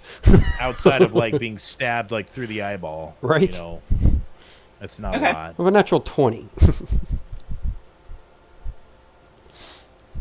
All right, then. So I'll 2d4 plus 2 should be for the basic potion.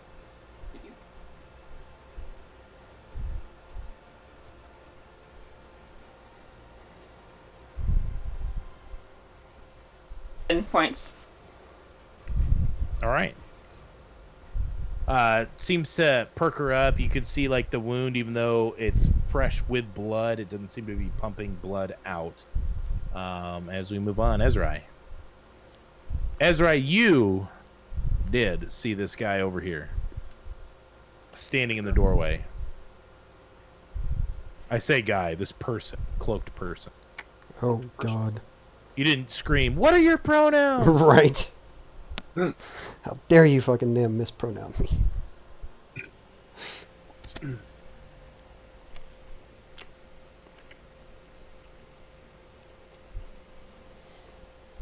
He's consulting his sheet.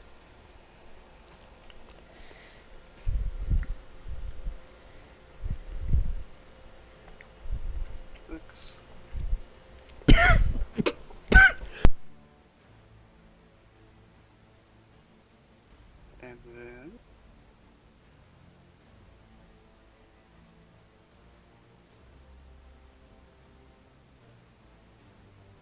we'll do.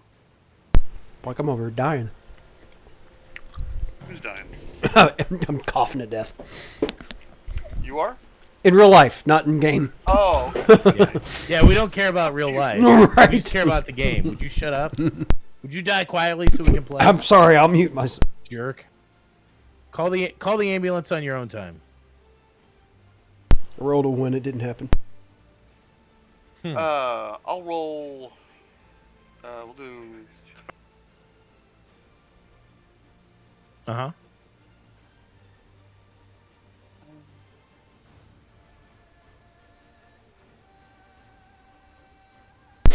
Maybe I got that out. What are you doing, E? I'm sorry. Roll command 14. Oh, yeah. That's You have a wisdom saving throw. all right. And person in 14 to hit. Gotcha. They rolled a 14 exactly so they just beat it as you attempt to command them. Yours is a wisdom 17 for it. Yeah, that's what I'm saying.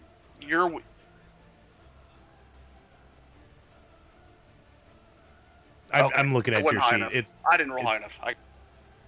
No, I roll. So you're doing command, right? Yeah, hit DC. So you don't have to roll anything for it. If yep. So you cast it. I throw to save against. I rolled a 14, which is not enough. I thought you were saying the DC was 14. No. DC 17. So yes, excuse me. it goes off. So you speak a one-word command to the creature. It must succeed or follow the command. What's the command? One word. Grovel.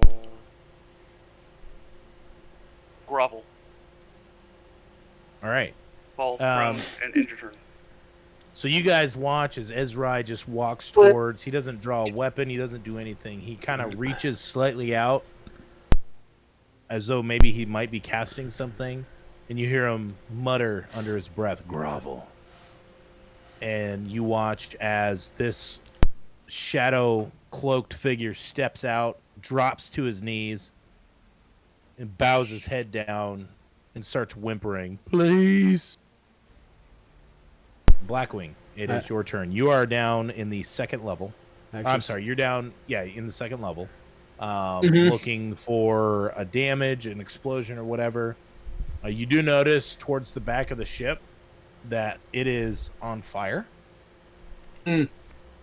So you're under the deck here, but you're about yay distance further. All right, can I look for a bucket or something to put it out? Yeah, actually, there's buckets of seawater stationed pretty regularly around the ship. Should be a good bit since nobody's on the build spawn. You could see within easy 10-step range. There's 3. Okay, and I'm gonna use one and try to douse the fire. All right, go ahead and you do that as you kind of step towards and blast that fire. It does not put it all the way out, but you make a dent. It's about half of it's gone. Throwing that bucket of water down. There is char and black marks all over the place, but no holes are blown in the ship. You do see, however, there's bits of what appear to be maybe bone and flesh kind of around. As you kind of think back, you're assuming this is probably this guy's hands. That's also say little fingers. Oh, yeah. It's like shards, little shards of craggly bone, stuck into the ship, the wood. Oh shit. Angel, back to you. Oh yeah, okay. Hit him with fucking damn lesser restoration. All right. Restoration. Oh, wait, hold on. You touch a creature and can end either one disease or one condition affecting it. The condition can be blinded, defeated, paralyzed, or poisoned. All right. As you do that, you guys, Angel, you reach down and put your hand over Briddick Bell Tower. As this green, seeping magic almost pulls out of his head and shoulders and neck into your hand as you absorb it out. He stops foaming at the mouth and kind of settles more restfully down, but he's unconscious at this point, but he's alive. What's the... I got a bonus. Aquila, it is your turn. You now see this guy here who is on his knees, head down to the floor, as he, Ezrai basically told him to grovel, and he did. Okay, the captain's stable now, so... Yeah, captain seems fine. She's still, got blood. She's wiping it from her mouth. Spitting just, globs of it on the ground. Okay, and I know where... I see where, Blackwing went. Blackwing, yeah, you watched him go down under the boat. Okay, I'm gonna run off to, and I didn't move at all last turn, so yes. I can Yes, you can. All right, so you are able to make it all the way down. So you go down here, you turn the corner, and you turn, and you can see, because he's backlit by flames, as you fly up Blackwing's here. You do see fire. You do see there's 2 buckets within range. I'm gonna grab one of the... Well, first, do you have control flame? Yes, control flame? I don't think I have control flame. It's a cantrip.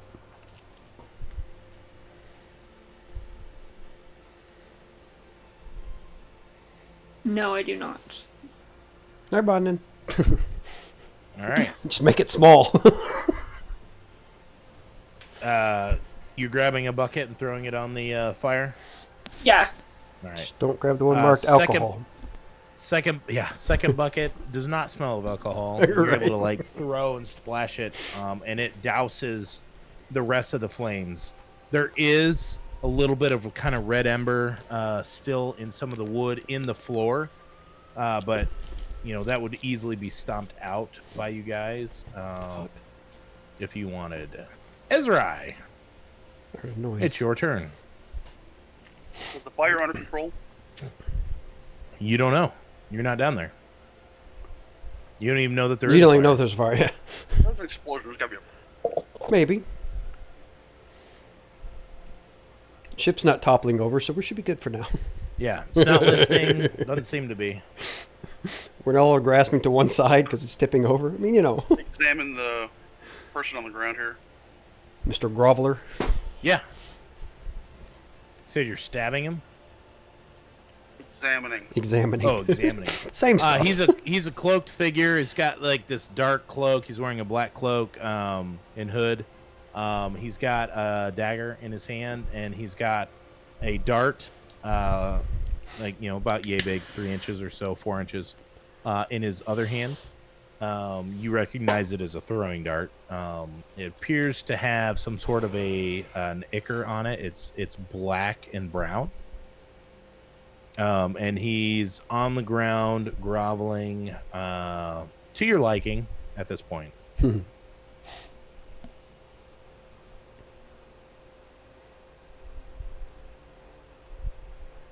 So can I use my action to disarm him? Yeah. Force him to groveling? Yeah, absolutely. And I'll throw the stuff right behind me. Yeah, you can reach and grab with your action and bonus action the dart and the dagger and kind of chuck them back. I You know secure that him? you can't do that and take his stuff from him. If you wanted to grapple him to secure him, that would be a strength against his strength. You would have, I guess, advantage since he's groveling, but you know that the grovel's going to end. The command is going to One end turn. at the end of your turn. Like you know, it only lasts a few seconds.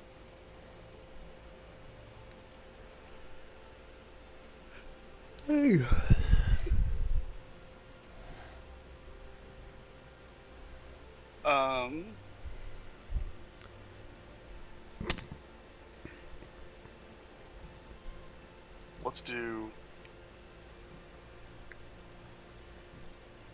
Yeah, we'll do strength against strength. All right. Go ahead, roll at advantage, sir. He'll be, I guess, at disadvantage because he's groveling. It doesn't matter anyways.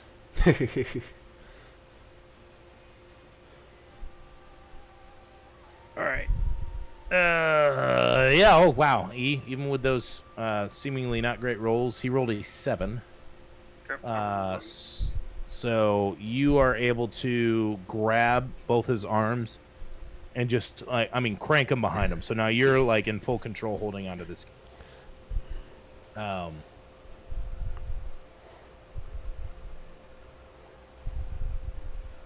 Blackwing. We'll go to you. We'll pull out of initiative here. Angel to, get some rope. Yeah, we'll pull out of initiative here. So you guys can just free act and whatnot. So Ezra, you've grabbed this guy. Angel, you look up, you see he's got it, and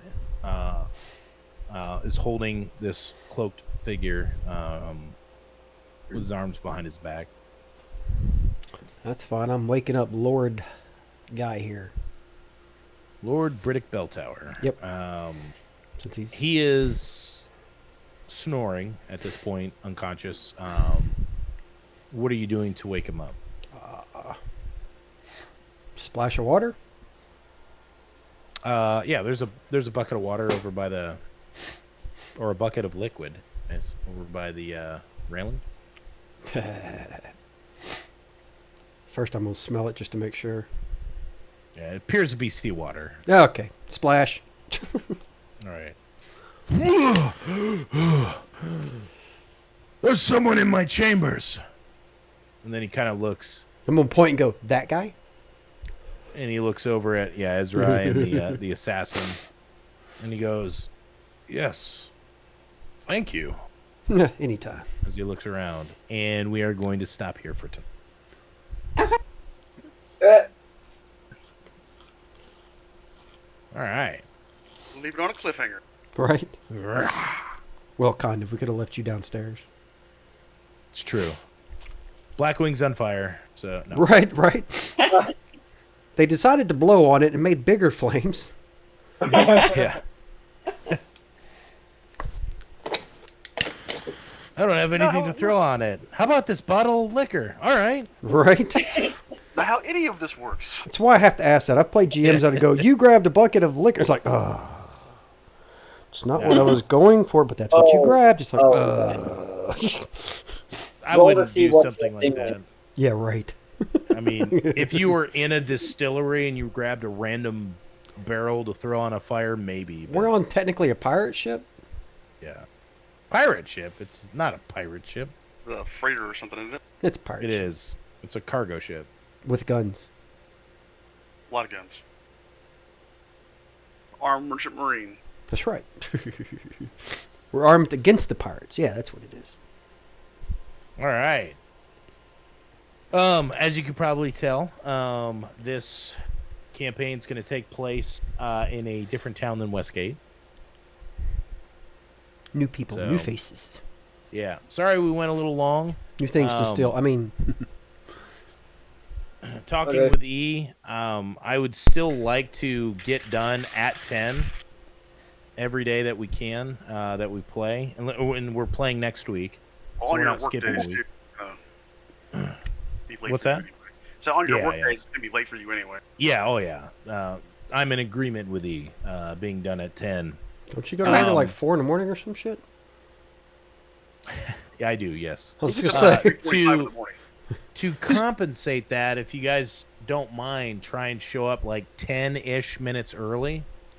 Okay. That way we can get all the, hey, I don't have control of my character. Hey, what happened last week? Hey, I can't get my computer to work. Like, we can try and get that all out of the way for like 10 to 15 minutes early. As long as I'm home.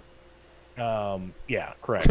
I know that it won't always work for everybody, but we'll try and start the actual campaign. Like, if it's just me and E, like, we'll start at 7.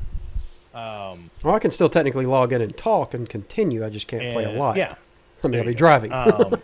And then, make sure that we're done by 10 o'clock, 10:05, something like that. So, Okay. What are you talking about? Even the map says it's a pirate ship. It says pirate ship. is it? Yeah, it's a borrowed map. You're being really pedantic about that, aren't you? I'm just saying. No, I just know how some of my people play.